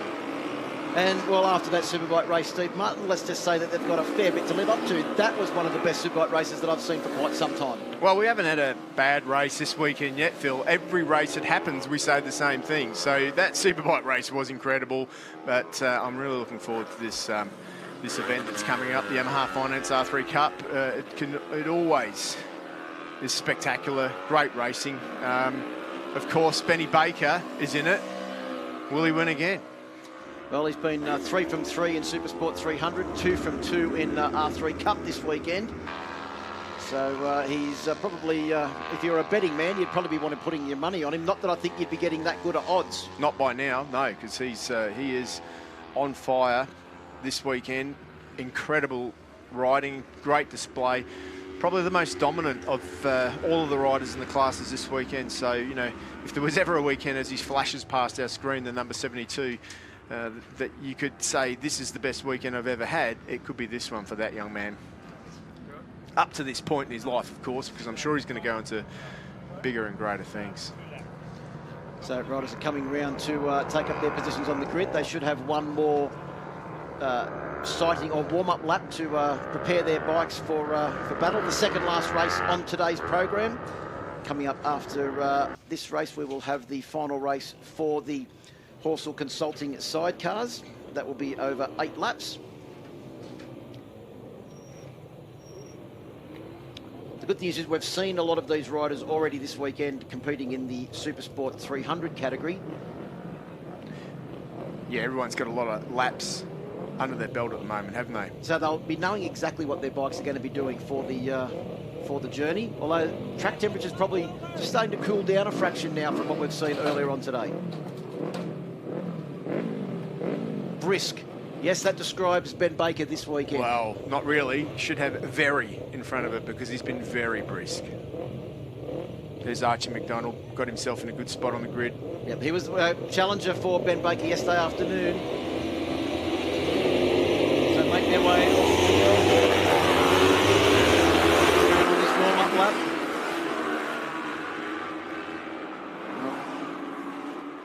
Angus Grenfell, he would have watched his mentor Wayne Maxwell in that last race. He'll be extremely pumped up for this one. Because one of the things we know, Wayne Maxwell is retiring at the end of the year, but one of the things he's kept saying over the last couple of years. There's smoke off one of the bikes there, Phil, on the warm-up lap. Not sure what that's all about. Let's hope. I'm not sure which bike it was too, because they were so tightly packed in there. Oh, hopefully they can sort that out. Looks maybe we'll be right onto that to make sure that everything's okay. But yeah, we're saying that Wayne Maxwell, one of the things that he wants to do is he wants to leave a legacy, and he's doing that by bringing in the Avalis, trying to bring young riders through, and it's great to see a few of them in this category. Ben Baker, Archie McDonald and Angus Grenfell will start from the first row of the grid. Brandon Demery from spot 4 on the grid. Cameron Dunker, he's been good, and Reece Alfred. Row 3 will have Jacob Hatch, Glenn Nelson and Varis Fleming. Row 4 is Caleb Gilmore, Jai Russo and Liam Waters. Row 5, Lucas Quinn, Zach Patendi and Zach Johnson. Brodie Goworth, Jake Farnsworth and Laura Brown make up row 6. Getting ready to go racing here. Final time for 2 wheels this weekend, Steve Martin. Well, I'm sure it's going to be spectacular. There's that smoke again. More smoke. Yep, there's one rider pulling over. There it is at the back of the grid there. I think that bike has cried enough and it's pulled over. Yep. Good news is that hopefully nothing has been spilt on track. Well, let's hope so.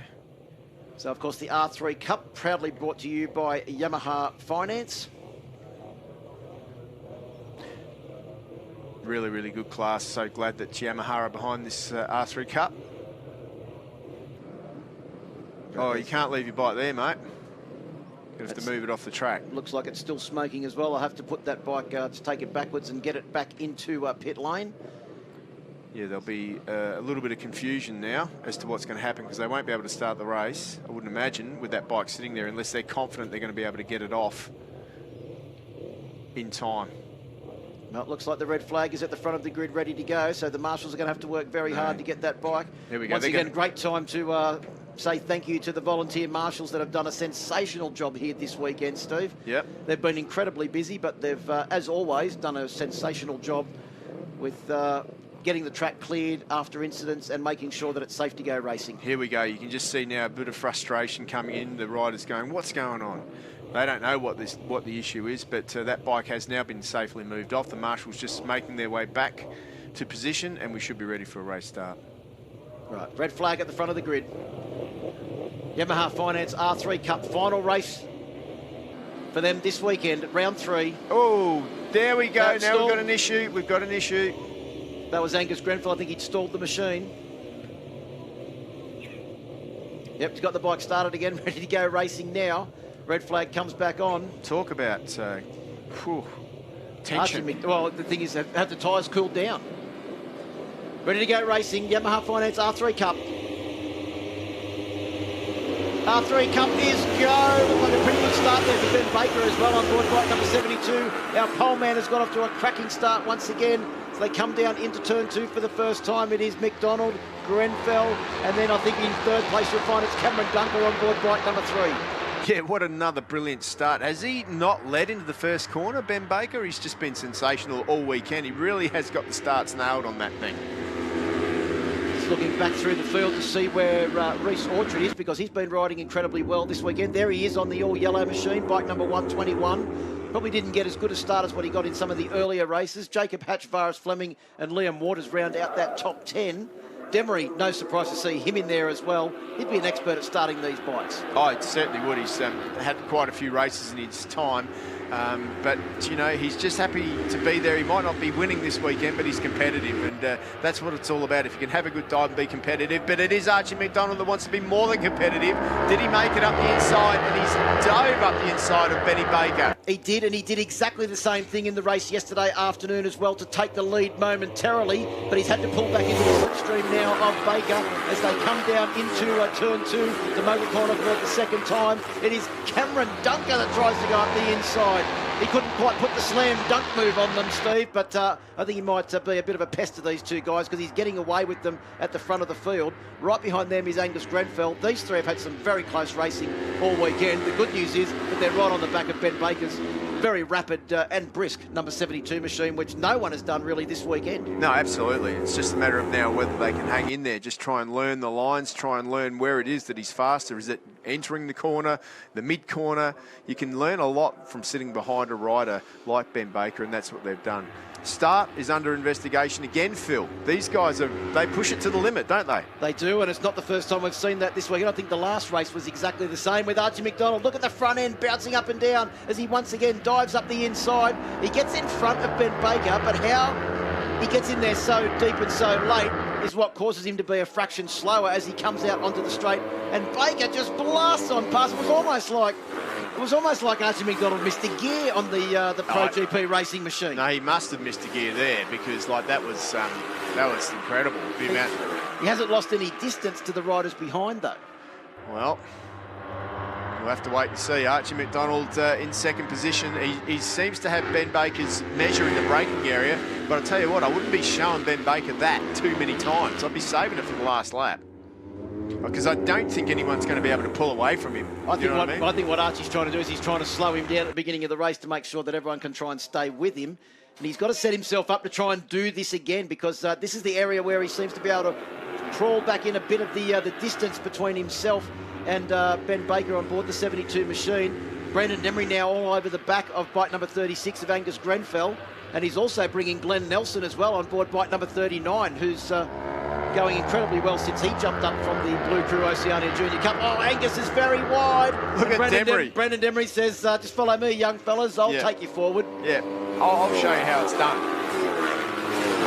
And I'm just not sure how many people listen to that. No, I'm not sure that Angus Grenfell and Glenn Nelson actually understand sign language. No, that'll just jam on more. The Mad Dog certainly doesn't take any notice of that sort of stuff. Archie McDonald, the Mad Dog, he's sitting in second place at the moment. He's trying to hang on desperately. Well, Glenn Nelson took absolutely no notice of Brendan Demery's hand signals whatsoever and has managed to put bike number 39 back ahead of the veteran on board bike number 11. Veteran at mid-20s? Yeah. Is that a correct terminology? Yeah, well, yeah, maybe in this class, but yeah, great job by Glenn Nelson to be up there in that leading group and duking it out with guys like that. Well, Jay Russo on board 32 and Lucas Quinn on board bike number 58 have both received 10-second jump start penalties. All right, well, both of those riders are also graduates of the Blue Crew Oceania Junior Cup. I think actually it was Lucas Quinn that last year took the win in the first 3 races of the Blue Crew Oceania Junior Cup Championship at Phillip Island by a combined total of 0.1 of a second over 3 races. That was close, wasn't it? He was the winner though, 3 times. There goes Angus Grenfell down the inside of Brandon Demery to take up the running in 5th position. Oh, I see the bumps there, how they affected the Pro GP racing machine. Angus managed to keep the throttle on and keep the drive up the hill. You can see these light bikes are much more affected by the bumps than what the bigger, heavier superbikes are. Oh, they certainly are. You get a lot more time to steer them into the direction that you want, though. So it's really important that you try and judge the maximum corner speed. It is so easy to do a bad lap time on these things because you just back off a touch on the accelerator and they sort of wind up to speed. They don't accelerate up to speed. They're not powerhouses. Well, that's one of the things that Tom Brammitt said, that on the 300 you essentially got to be on the throttle before you get to the apex to drive out, whereas he was trying to adapt to the Supersport machine, which had to be ridden very, very differently. Absolutely. Yeah, these things are just like completely different to ride, and they do teach really good corner speed, and that's why there's Archie McDonald's dad, and that is why these guys have such good corner speed now because of this class. It's a great introduction to our sport, and it's paid dividends already. So Nelson is on a charge. He is caught up to and now passing Cameron Dunker for 3rd position. So a great ride here from Glenn Nelson on board bike number 39.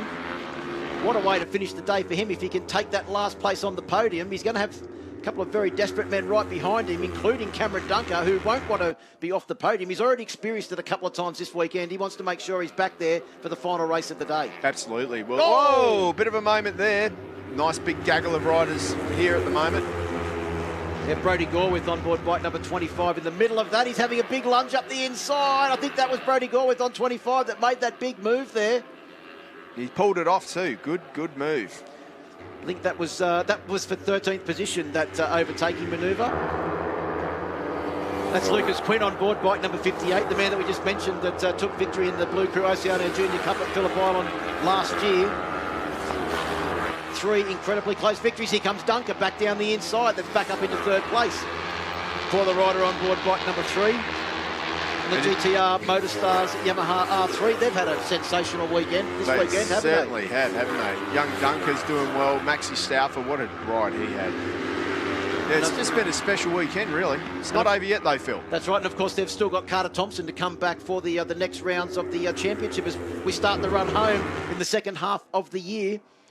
Down towards the bottom of the hill now. Nelson can't quite get past. In actual fact, Angus Grenfell has just gone around the outside and come down into 4th place and is now in position to try and mount an assault for 3rd place in this race.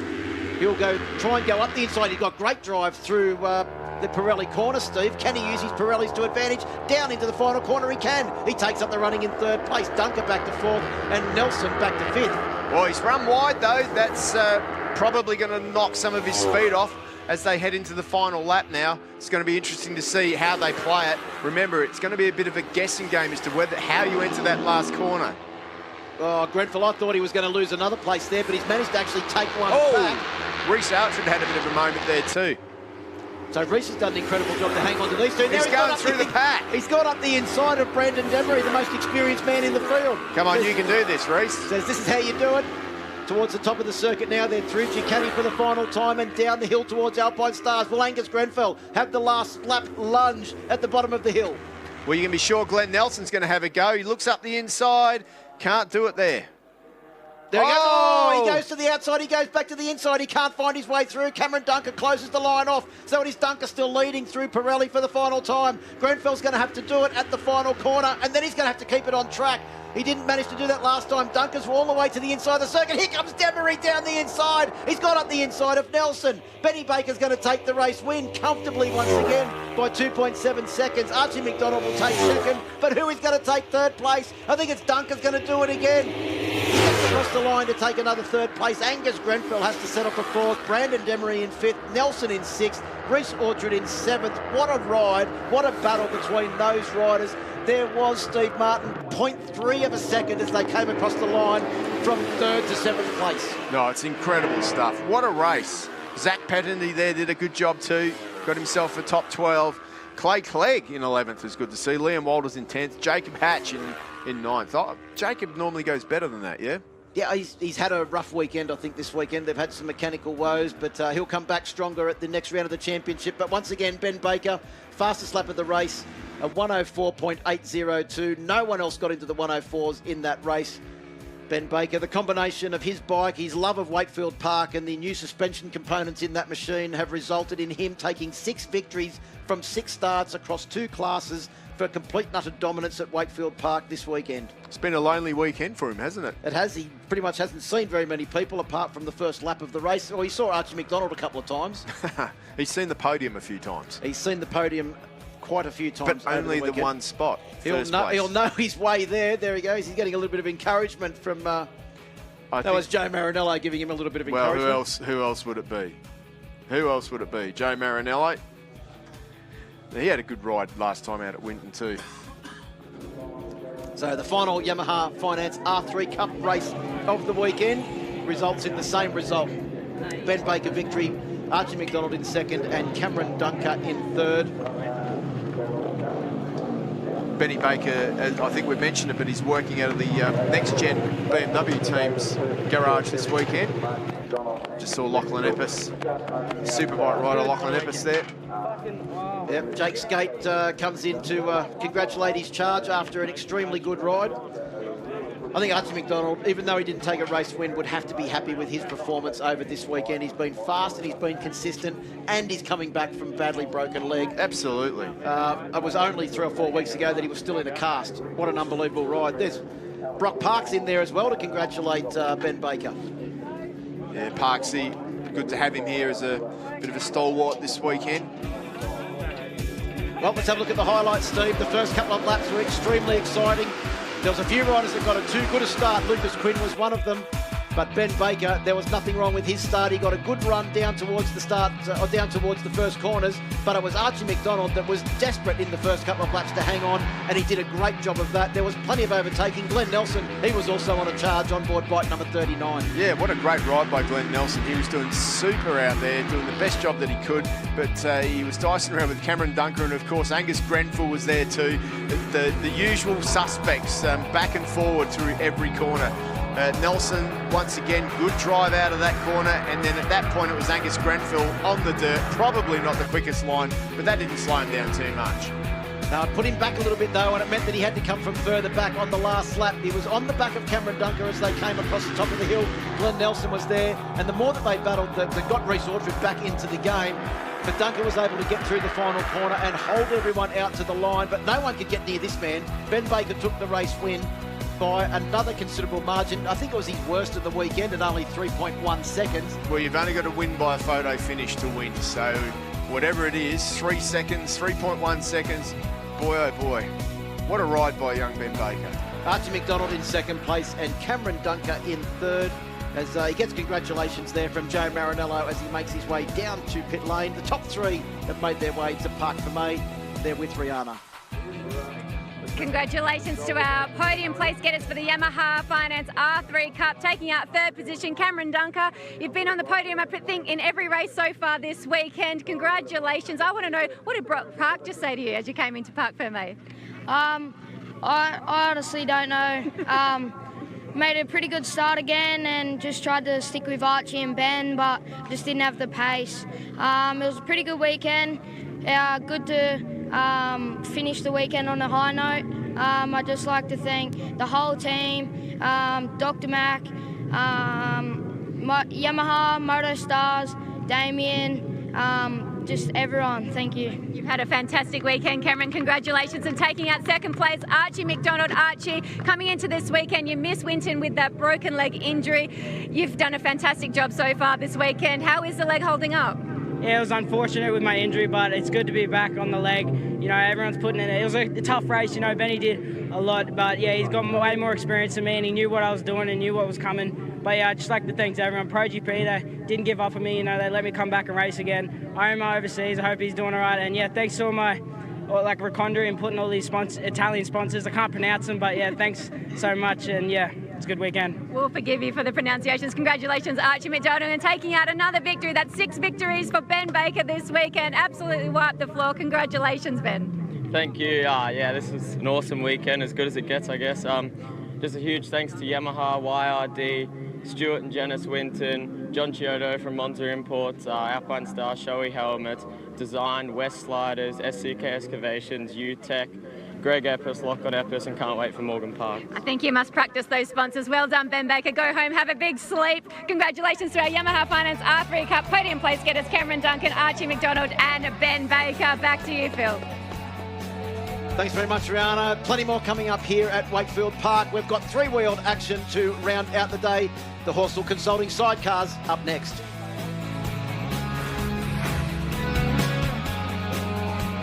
The Yamaha dream starts here. We are in the business of making dreams a reality, and we've helped over 130,000 Aussies since 2002 and brought to life more than 150,000 motorcycling passions.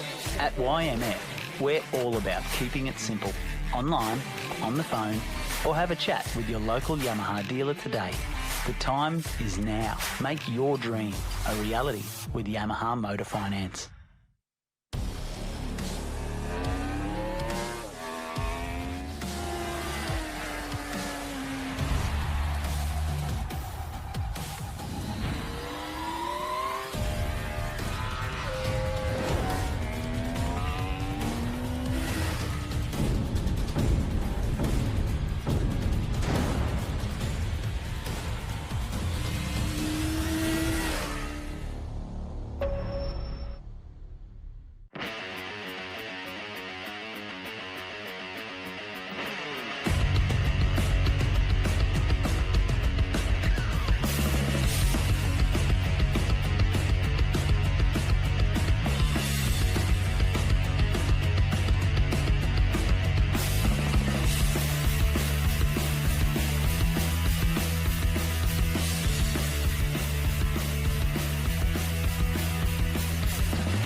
Welcome back to Wakefield Park, getting ready for the final race on today's program. It is the third and final outing for the Horsell Sidecar Championship.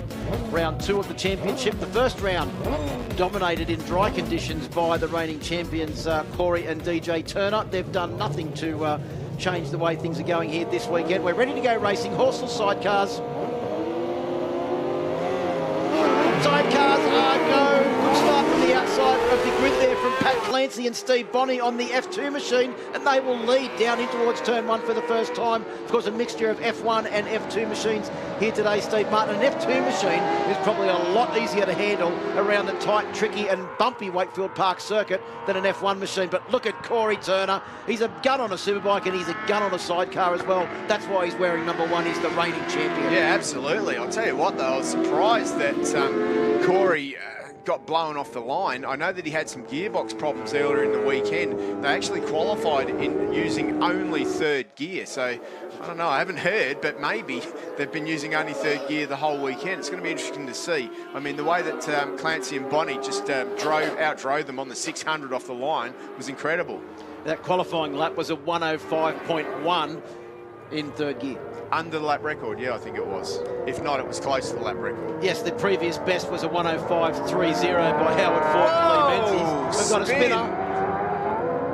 All good. So it looked like they've managed to keep the bike going, which is good news. That was bike number 15. Jeff Brown and Christy Clancy. Yeah, Christy Clancy, an extremely experienced sidecar passenger. Has raced at the Isle of Man with Nick Alton, been all over the world, has Christy Clancy, so she'll get that bike going again very quickly. Look at the inside wheel. DJ Turner's weight is not enough to hold it down. Corey Turner. Can't wait to see him back on a superbike. Well, they're building it. They've got all the parts. He had a big crash on it and literally they need to put it back together. Let's have another look at that spin as they head into the final corner. Whoa, just got it all wrong, span it out, but the experience. I reckon that was Chrissy Clancy that made sure that bike stayed level and didn't actually tip over there. She did a great job. The passenger has a lot to do with it, believe it or not, Phil. A hell of a lot to do with it.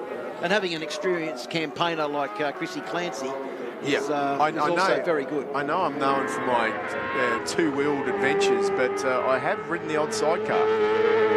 And I get it. I understand why it's so much fun. There's one of the most experienced campaigners in this field, bike number 4. That's Bruce Collins with Peter DeAngelis. Those two have been a pairing on sidecar racing in this country for more years than I care to remember, Steve, as they hold down at the moment 5th position behind and bike number 105, Stuart Gorry. Yeah. It's like the 50 machine, was it? No, the 80 machine of Damien Ennis and Melanie Schluter, who were two of the riders that came over to, I think, the Marshals with you last night, Steve. Yeah, doing a great job there in 6th position. Definitely good to see them out there. Just look at the way there. Bruce Collins gets the wheel off the ground there. That is on the limit. Absolutely on the limit. His son, Jackson, believe it or not, is in 7th position in this race. So father and son out there on track together, always good to see. So doing a great job, Jackson, with Daniel Denuzzo. Denuzzo, and also a name that's synonymous with sidecar racing as well. There's bike number 26 coming down into that very bumpy final corner. Pat Clancy and Steve Bonney. Look at the way they're just pushing it. Look at DJ Turner. How's the style on that? That's trying to keep the traction down on the back wheel. Let's face it, that DJ's not the most weighty character, so he's got to try and get as much weight over that back wheel as he can. Yeah, well, he's certainly doing a good job, because these guys are starting to clear out. They've already got a 7.5 second lead. Lap time, fastest ever lap around here, 1:03.9. That has smashed the lap record, Phil. That's exactly what they did at Winton as well. They lowered the lap record by a ridiculous margin. And, of course, they're just continuing on. They're proving why they have the number 1 plate. Now, this Corey and DJ Turner. It's a monocoque chassis with a 2006 model GSXR 1000 slightly modified engine. One of the best GSXR engines, in my opinion, Steve. The massive bottom-end grunt. I don't know if Suzuki would agree with you. I reckon the 2021 would be better. As a road bike, it is probably one of the best engines. That's why you find it in a lot of, in the Katana. It's about the 2006 spec machine, because it's such a great road bike engine. No, they are a really good strong engine. Suzuki have always had brilliant engines, almost the engine of choice for the sidecar guys. Yes, most of the machines out there are a couple of Hondas. The Honda 600 is a very popular overseas as well as here in Australia. In the F6 for sure, sorry, in the F2 class for sure. Most of them are Hondas. You get the odd Suzuki out there, but I think when they went Honda overseas, you know, that was the engine that most of the guys here went with too. Pretty much you could put any engine you like in there, as long as it meets the capacity. That bike could only be a Honda. It looks like Mick Doohan's 1994 championship winning livery, doesn't it?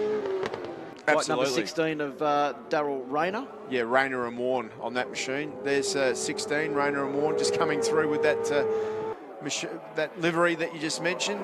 And Brucey Collins has pretty much had the same livery forever as well. And why would you change it? It is spectacular. Have a look at that thing. The number 4 machine there. Collins and DeAngelis. Because they're long-time supporters, Bruce Collins Enterprises. Well, great to see when you can support yourself. Up the inside goes Bruce Collins there on board bike number 4. Nice. Up the inside the 16 machine of Rayner and Warren. Nice move there by those two guys. Tucked in. Look how tucked in DeAngelis is there. Going for every skerrick of aerodynamics to get through that final turn and into modal corner, and back up the inside goes Rayner and Warren. So I think Daryl Rayner just forgot to use the brakes there completely as he made his way back up the inside at Motor Corner, turn 2. So up the hill. Those guys on the F2 machines are about 3 seconds a lap slower than the F1 machine. So 400 cc's difference makes 3 seconds a lap. Yeah, I think this and along with Winton are probably two tracks that will mean that the F2 machines are a lot closer to the F1s than, say, Phillip Island or Sydney Motorsport Park, or probably even Darwin if they were to race there. Because the next of our F1 machines is actually back in 7th position with Jeff Brown and Chrissy Clancy. They're probably back there because they had that moment on the first lap where they spun. We're lucky to keep the 3 wheels on the ground. Yeah, no, absolutely. So it is the reigning champions, Corey and Daniel Turner, that lead by 14.9 seconds over the rest of the field. They will come around and get the last lap board very soon. In fact, I think our race leader got the last lap board. Oh, no, they're on lap 7 now. The rest of the field was just coming around to start lap 7. Absolutely. That's how far ahead they are. They'd be getting round towards the end of the lap now. Well, 15-second lead. They've got Turner and Turner. So there they are. There they are. Yep, as they come round now. We've got the Recondi leathers on, just like the Blue Crew Oceania Junior Cup crew. Plenty of experience under those belts as well as they get the last lap board from Brendan Ferrari. There you go, that style of DJ Turner. You can see him hanging onto the grip handle on the outside, the air vent on the inside. Not much hanging on, really, is there? Because that's G-forces are essentially all of the time holding him in position as well. It didn't look like there was a lot of him in there. You know what I mean? No, his foot on the inside. He's just got his foot on the inside. You can see the bumps. You can see how confident they are riding with each other as well. I reckon rock climbing would be good exercise for this.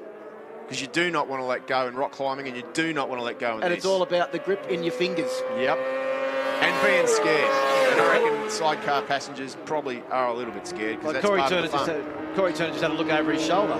Didn't see anybody, because they're 18.8 seconds ahead of the rest of the field. Looks like they're just about to put a lap on the 44 machine of Jackson Collins and Daniel Denuso. They might save them this pleasure, allow them to have one more lap of this Wakefield Park circuit to finish off their weekend. That could be what that was all about. That's pretty respectful stuff too. So good for those guys to do that. Definitely backed it off coming over the line there. So the 52 Motorsports team of Corey and Daniel Turner take the win on the Brood Fire Pro Australia Suzuki LCR. Coming across the line now will be bike number 26, Pat Clancy and Steve Bonney. They will take second position and first in the F2 category. Of course, 2 separate championships as well for the Horsell Sidecar Championship. A bit of a battle going on for third, isn't there? Yeah, Stuart Gorry looks like he's got his hands full at the moment with the 16 machine of Daryl Rayner and also Bruce Collins. Well, yeah, Collins has gone through, so Collins comes up now. And So Gorry will take third place and second in the F2. Collins will be fourth and third in F2. But no one can get near these two this weekend. They've been completely dominant, as they were at the first round at Winton. Their 5 race wins from 6 starts. The only race they didn't win, Steve Martin, was when they raced in the wet conditions on slick tyres and managed to come second, as well as running off track. 13.5 seconds, the eventual winning margin over Pat Clancy and Steve Bonney, with Gorry in third place, Collins in fourth, Rayner, Edis, Brown and Collins rounding out the top 8.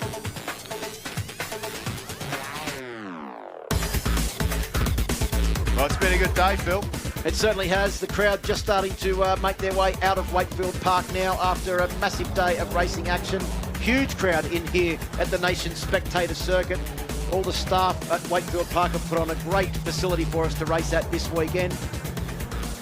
And they certainly have. The preparation they put in too. I mean, you just look, the place looks spectacular. The lawns are perfect. Everything's perfect. And from what we hear too is that there's a lot of plans being put forward for improvements at this circuit as well. So it could be a very different Wakefield Park that we come to in 2 or 3 years' time. And it's certainly almost now a permanent fixture on the ASBK calendar. We'll have a short break here at Wakefield Park. We'll come up and wrap up what has been a sensational day of racing action. Back shortly. AMMF can help power your passion. We offer flexible, tailored finance solutions to motorcycle and marine customers Australia-wide. Our motorcycle and marine specialists can help you finance your motorcycle, scooter, personal watercraft or boat package with quick and easy approvals, fixed rate terms, flexible finance options and competitive rates. Call AMMF on 1300 263 123 or visit the website today.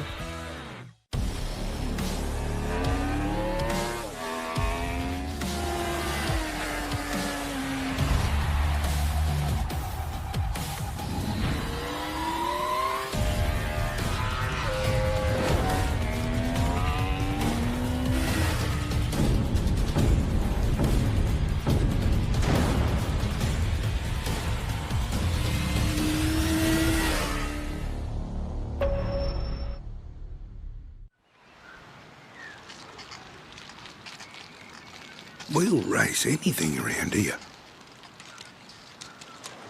Even the odd penny farthing.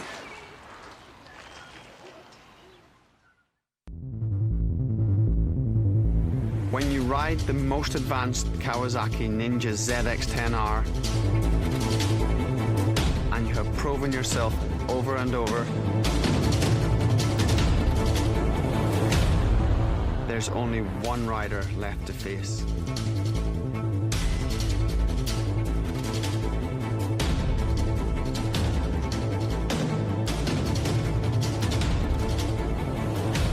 Face yourself.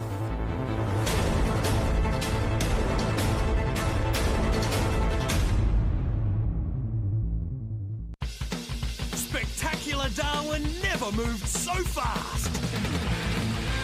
Super fast wheels. Super fast tunes.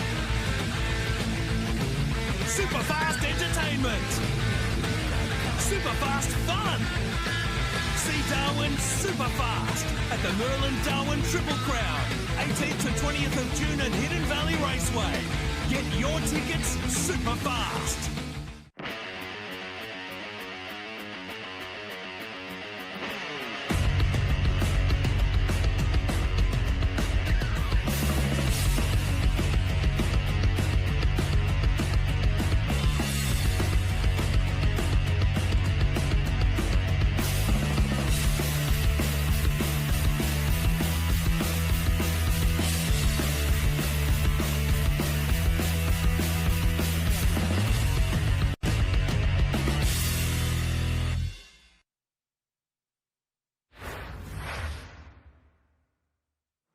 Welcome back to Wakefield Park. Now time to present our podium winners for the Horsell Consulting Sidecars, and taking out victory, a convincing victory once again in the F1 class, the brothers Turner, Corey and DJ.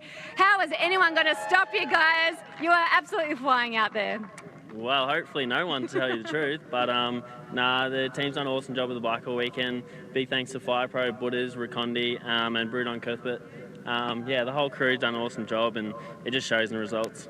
DJ, you boys are on fire at the moment. I think you're on fire everywhere you go, but I know how much fun you have because the crowd at the podium is always having fun as well. Yeah, I think pretty much half the crowd here is our family, but a big thank you to everyone coming out and supporting us. They've travelled away from Queensland, Victoria, New South Wales. It's just awesome. Big thanks to everyone that supports us and all our team sponsors. As always, a huge support for the Horsell Sidecars. Congratulations, our F1 class, the Corey Turner and DJ taking out victory for the F2 class. We have Pat Clancy and Steve Bonney. Come on in, guys. Congratulations. Fantastic racing once again, and in front of a mega crowd here at Wakefield. Yeah, we got off to a pretty good start and took the lead for a bit, and then DJ ended up getting back in front of us, but we kept the lead in front of the F2s, and it was a good race for us. You guys always enjoy your racing, and here at Wakefield we've been treated to spectacular conditions. Yeah, no, it's a really good track for close racing, and yeah, we love coming here. We love watching you. Congratulations to our first place getters in the F2 class, Pat Clancy and Steve Bonney. Back to you, Phil. Thanks very much, Rihanna. Plenty more action coming up. Just because ASBK has finished here at Wakefield Park doesn't mean there's no motorcycle racing action happening around Australia. The good news is that crowds can get back out and watch it as well. The Australian Off-Road Championship is coming up plenty of action there in that championship. Rounds 5 and 6 are at Kyogle in New South Wales on the 17th and 18th of July. Of course, for more information, aorc.org.au. Round 2 at the ACT Motorcycle Club for the Pro MX Championship will be at Fairburn Park in the ACT. The 2nd of May. For more information, ozpromx.com.au. Of course, the MA calendar events shows that the Australian Junior and Senior Speedway Championships are on the 23rd and 24th of April at Olympic Park. Penrite Pro MX Championship in round 2 in Fairburn, and the 3-day Vintage Enduro in Victoria as well. More information, ma.org.au. Back to you, Rihanna. Thanks very much, Phil. Well, Steve Martin, we have been treated to an absolutely fantastic weekend here at Wakefield Park. Absolutely. I mean, every race has been fantastic. In fact, there's still daylight. We've got time for more races. Let's put some more on. We can throw you back on the 2-up bike if you want and go cut a few more laps out there. I was thinking of a commentators and hosts race if you want to have one of them. No, thank you. But I actually have just been told we've had the biggest crowd ever at Wakefield Park this weekend for an ASBK event, which is just so fantastic. Oh, look, you know, just to come here, and even on Friday morning when we got here and we saw all the cars parked up on the hill up there, we thought, well, that's pretty big. But then they just, you know, you build it and they will come type scenario. And it was literally full here today. Loved it. And I'm sure that everybody loved it. The riders put on such a brilliant display in all classes. It was breathtaking. Tell me what your takeouts are from this weekend. Alpinestars Superbikes. I don't have the words to describe what happened in that final race. Oh my. That was, you know, once again, it was the Maxwell Herfoss show. It was good to see, you know, Mike Jones mix it up a little bit. Some of the other guys are getting a bit closer as well. I mean, these guys are neck and neck. As we get closer to the end of the championship, there's going to be definite fireworks. We saw a lot of risks taken today, but I think we're going to see even more when we head to Darwin. Yeah, absolutely. Our next stop on the ASB calendar is up north to Darwin. Can't wait to get to the warmth up there. There's going to be plenty of action there as we join the V8 supercars as well. In between time, you can keep up to date with all the action on the ASBK website and across all of our social media platforms, Facebook and Instagram. Thanks very much to our series commentator, Phil Harlan, for all of his hard work. Thank you to you, Steve Martin. Thanks to you at home for watching. We look forward to bringing you all the action from Darwin in a couple of weeks' time.